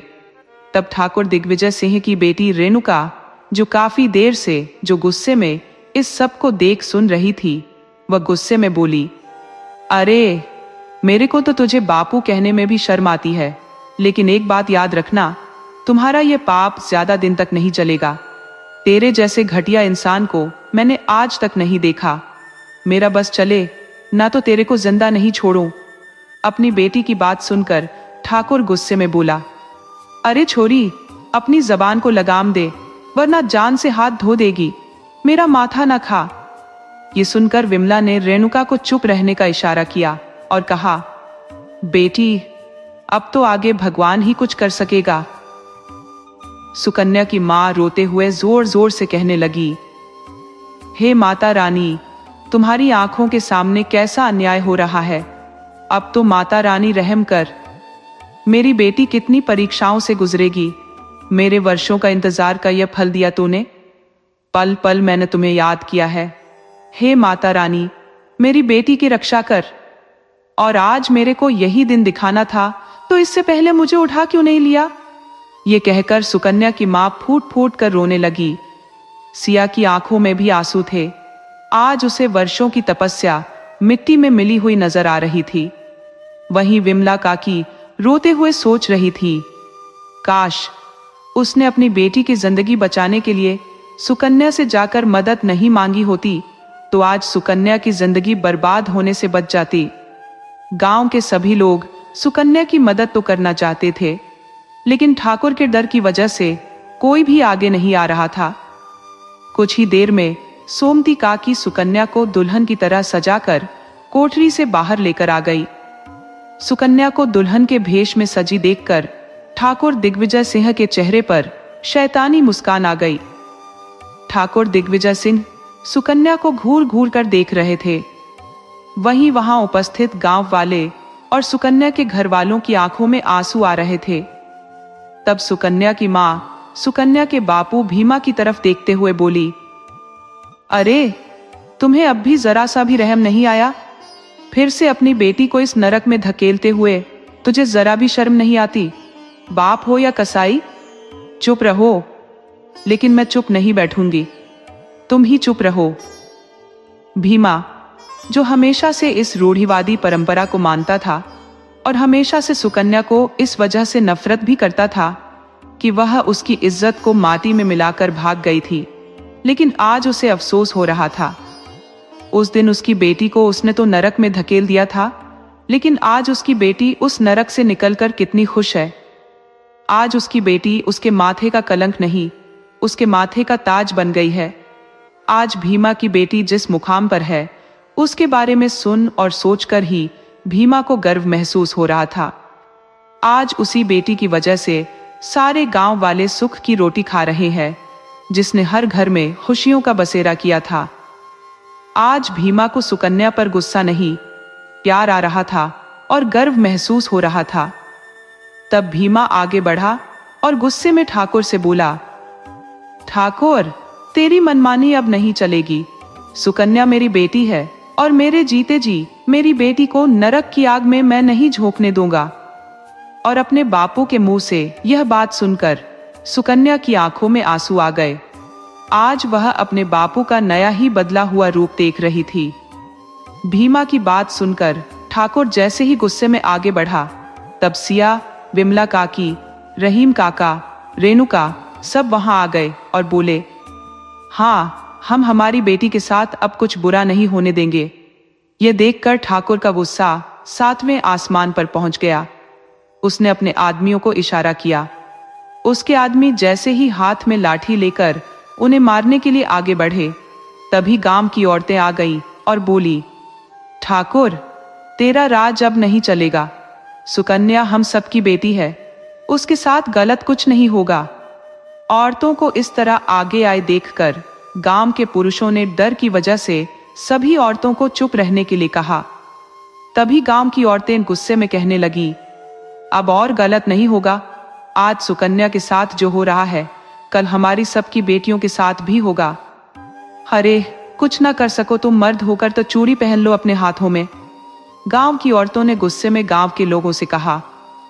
सब लोगों के चेहरे पर ठाकुर के प्रति गुस्से के भाव आ गए।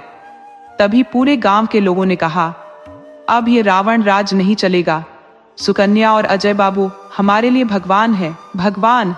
हम उनका और अपमान नहीं सहन करेंगे। सारे गांव वालों को और सभी लोगों को अपने विरोध में उठते देखकर ठाकुर दिग्विजय सिंह के पैरों तले जमीन खिसक गई। वहीं सुकन्या और अजय के चेहरे पर मुस्कान आ गई। सारे गांव वाले जो ठाकुर दिग्विजय सिंह से डर की वजह से जो सांस भी नहीं ले पाते थे, आज वही गांव वाले अजय और सुकन्या के द्वारा दी गई हिम्मत की वजह से ठाकुर के सामने डटकर खड़े थे। ठाकुर दिग्विजय सिंह अपने आदमियों की मदद से गांव वालों पर हमला करवाता है। उससे पहले सारे गांव वाले उसके आदमियों पर टूट पड़ते हैं। ठाकुर दिग्विजय सिंह काफी घबरा गया। तभी अचानक गोलियां चलने की आवाज आई। गोलियों की आवाज सुनकर सभी लोग एक जगह खड़े हो गए। तब ठाकुर गुस्से में बोला, खबरदार, जो किसी और ने हंगामा करने की कोशिश की। ठाकुर दिग्विजय सिंह के हाथ में बंदूक देखकर सभी गांव वाले वहीं खड़े रह गए। तब ठाकुर दिग्विजय सिंह सुकन्या का हाथ पकड़कर उसे घसीटते हुए बोला, अब कोई तेरी मदद नहीं कर सकेगा मुझसे बचाने के लिए। याद कर ले अपने भगवान को जितना याद करना है।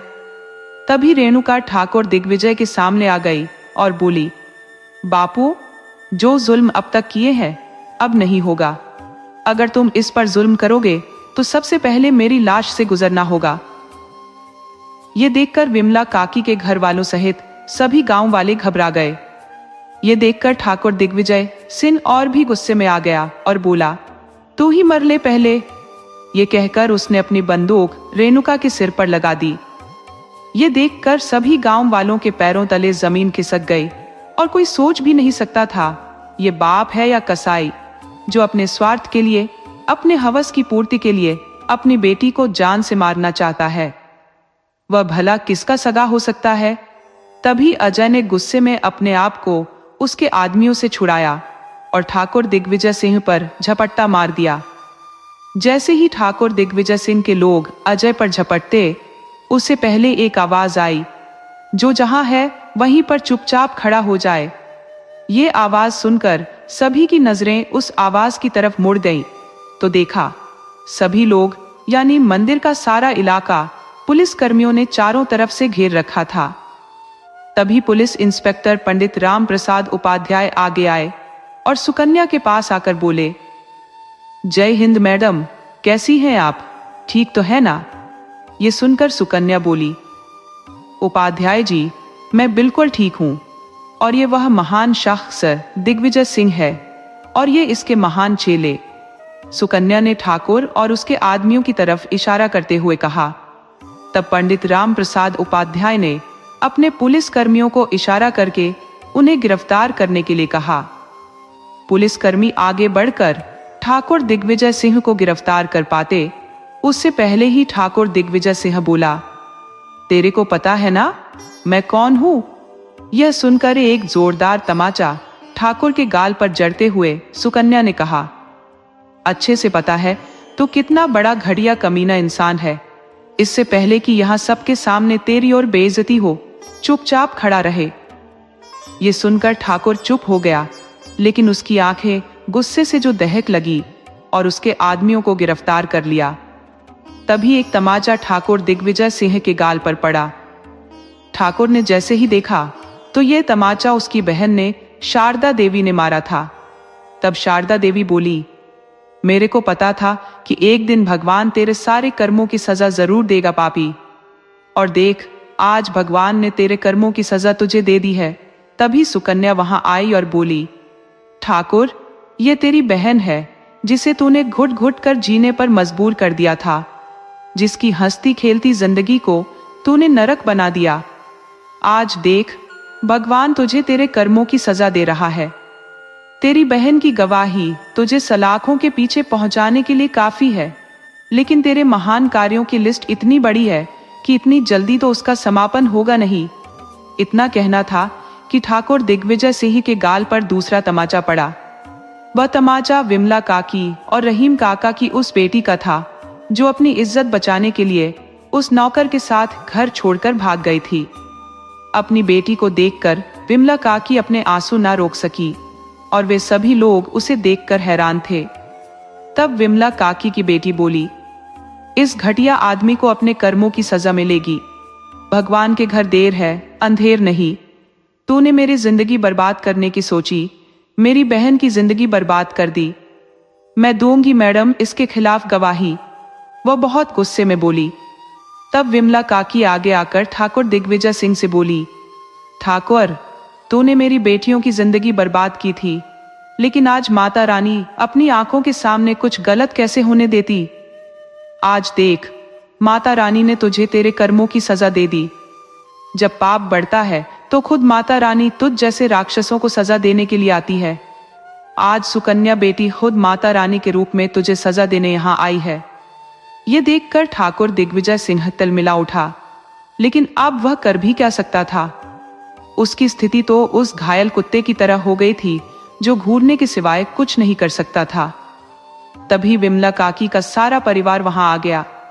विमला काकी अपनी बेटी को देखकर उसके गले लगकर फूट फूट कर रोने लगी।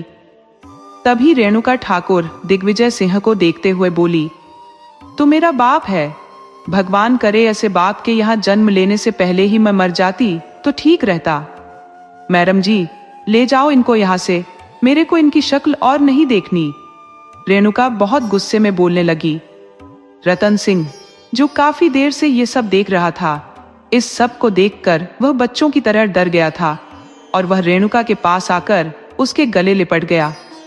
तब रेणुका बोली, बहुत हुआ मेरे भाई, अब तू इस कमीने इंसानों की हाथ की कठपुतली बनने से आजाद है मेरे भाई, और अब तू अपनी बहन के साथ है।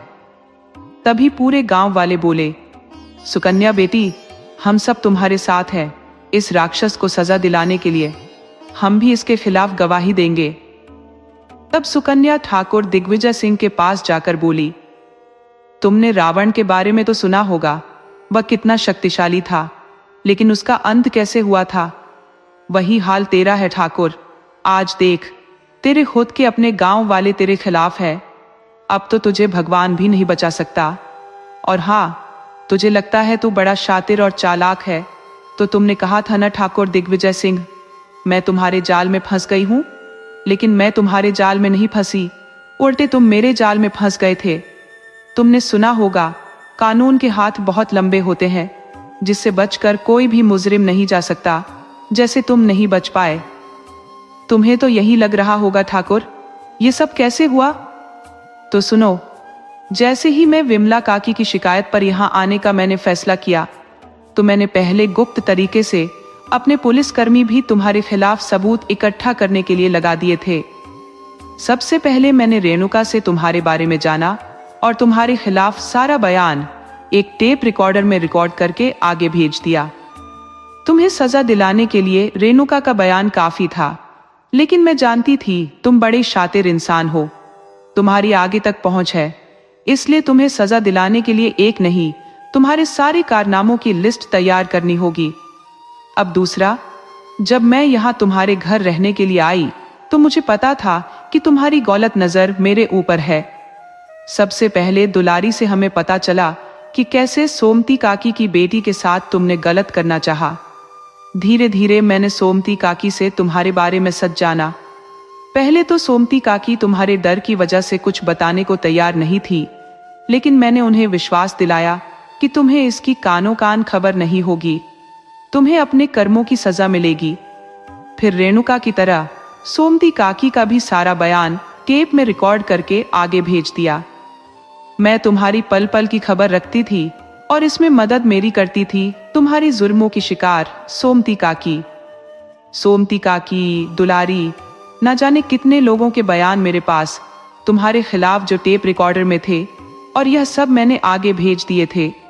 तुम्हें लगता है कि तुम्हारी बहन शारदा देवी के यहाँ हम गए थे तो तुमसे छुपकर गए थे, लेकिन ऐसा नहीं था। हमने जानबूझकर ऐसा किया था कि तुम्हें यही लगे कि हम तुमसे छुपकर उनसे मिलने गए थे, क्योंकि हम जानते थे जब तुम्हें यह पता चलेगा तुम गुस्सा हो जाओगे, फिर कुछ ऐसा करने के बारे में सोचोगे और फिर खुद अपने ही जाल में फंस जाओगे। देखो, आज तुम अपने ही जाल में फंस गए। तुम्हें लगा कि अपने बेटे का विवाह तुम मासूम गंगा से तुम इस तरह करवा दोगे और फिर उसकी 2 बहनों की तरह उसकी भी जिंदगी अपनी अय्याशियों के लिए बर्बाद कर दोगे और मैं चुपचाप तमाशा देखने के सिवा कुछ नहीं कर पाऊंगी। यही सोचते थे ना तुम? गंगा के परिवार की और तुम्हारी पल पल की खबर मेरे पास थी। सिया दीदी को तुम कहते हो कि तुमने झूठ बोलकर उसे यहां बुलाया, लेकिन ऐसा नहीं था ठाकुर। जानबूझकर मैंने अपने कमरे में सिया दीदी की फोटो रखी, जिसे देखकर तुम्हारा सच पता चले। मैंने ही सिया दीदी को फोन करके यहाँ आने के लिए कहा था और उसे यह भी बताया था। तुमने अपने आदमी उसे झूठ बोलकर यहाँ लाने के लिए भेज दिए थे और इस तरह अनजान बनते हुए वह तुम्हारे लोगों के साथ आ गई। लेकिन ये सिर्फ तुम्हें फंसाने के लिए मेरा बिछा हुआ जाल था और तुम्हें लगा कि तुम मुझे झूठ बोलकर यहाँ लाओगे और फिर से कोई घिनौना काम करोगे और मैं बेबस लाचार तुम्हारा साथ देने के बजाय कुछ नहीं कर पाऊंगी। तुम्हारे इन काले कारनामों का पता किसी को नहीं चलेगा, लेकिन ऐसा नहीं है ठाकुर। मुझे इन सब के बारे में पहले ही पता था, क्योंकि सोमती काकी ने मुझे इस सब के बारे में पहले ही खबर दे दी थी। हाँ, जब मैं दुल्हन के भेष में सजने के लिए अंदर गई थी तो यह सोचकर नहीं कि मैं तुमसे डर गई हूँ और तुमसे विवाह करने के लिए तैयार हूँ, ऐसा नहीं था ठाकुर दिग्विजय सिंह। ये कहकर सुकन्या ने एक छोटा सा मोबाइल अपने कपड़ों से निकाला और कहा, ठाकुर दिग्विजय सिंह, जब मैं अंदर गई थी तब इसी मोबाइल की मदद से, जो हमेशा से गुप्त रूप से अपने कपड़ों में मैं छुपा कर रखती हूँ, उसे मैंने अपने आसपास के थानों, जहां मैंने पहले ही खबर पहुंचा दी थी, उन्हें आने का आदेश दिया, क्योंकि आज तुम्हें पकड़ने का सबसे अच्छा मौका था। तुम्हें रंगे हाथों पकड़ना हमारे लिए सबसे जरूरी था, जिससे तुम फिर से कोई चालाकी चलकर बच ना जाओ। तुम्हें गिरफ्तार करना हमारा सबसे बड़ा मकसद था। हमारे लिए तुम्हारी वजह से न जाने कितनी मासूमों की जिंदगी बर्बाद हो गई और न जाने कितने मासूमों की जिंदगी और बर्बाद होती। आज तुम्हारी गिरफ्तारी से एक गंगा की ही नहीं, न जाने कितनी गंगाओं को इंसाफ मिला है और लोगों को तो एक सबक भी मिला है। अब देखो ठाकुर, मैं फंसी हूं या तुम मेरे जाल में फंसे हो? सुकन्या ने गुस्से में ठाकुर दिग्विजय सिंह की तरफ देखते हुए कहा। तब ठाकुर दिग्विजय सिंह काफी हैरान और परेशान हो गया। वह सोच भी नहीं सकता था मासूम सी दिखने वाली सुकन्या इतनी चालाक भी निकल सकती है। उसे अपने जाल में ही उसने फंसा दिया। तब सुकन्या बोली, ठाकुर दिग्विजय सिंह, आज शिकारी खुद अपने जाल में फंस गया। तुम मेरे से विवाह करना चाहते थे ना? मेरा विवाह तो होगा, लेकिन तुमसे नहीं ठाकुर। तुमने कहा था ना, आज का मुहूर्त पंडित जी ने अच्छा बताया है, तो आज मेरा और अजय का विवाह यही इसी मंडप में तुम्हारी आंखों के सामने होगा और तुम कुछ नहीं कर पाओगे। ये कहकर सुकन्या अजय के पास गई और बोली, अजय, क्या तुम इसी मंडप में मुझे अपनी पत्नी बनाओगे? ये सुनकर अजय के चेहरे पर तो मुस्कान और आंखों में आंसू आ गए। वह सुकन्या का हाथ अपने हाथों में लेकर बोला, हाँ हाँ सुकन्या, क्यों नहीं। जब सभी गांव वालों ने अजय और सुकन्या के विवाह के बारे में सुना तो सभी लोग बहुत खुश हो गए। तब अजय ने सुकन्या का हाथ पकड़ा और उसे मंडप की तरफ लेकर चल दिया। मंडप में जाकर अजय ने पंडित जी से कहा, पंडित जी, अपना विधि विधान शुरू कीजिए। अजय और सुकन्या को एक साथ देखकर सभी लोग बहुत खुश थे। भीमा की आंखों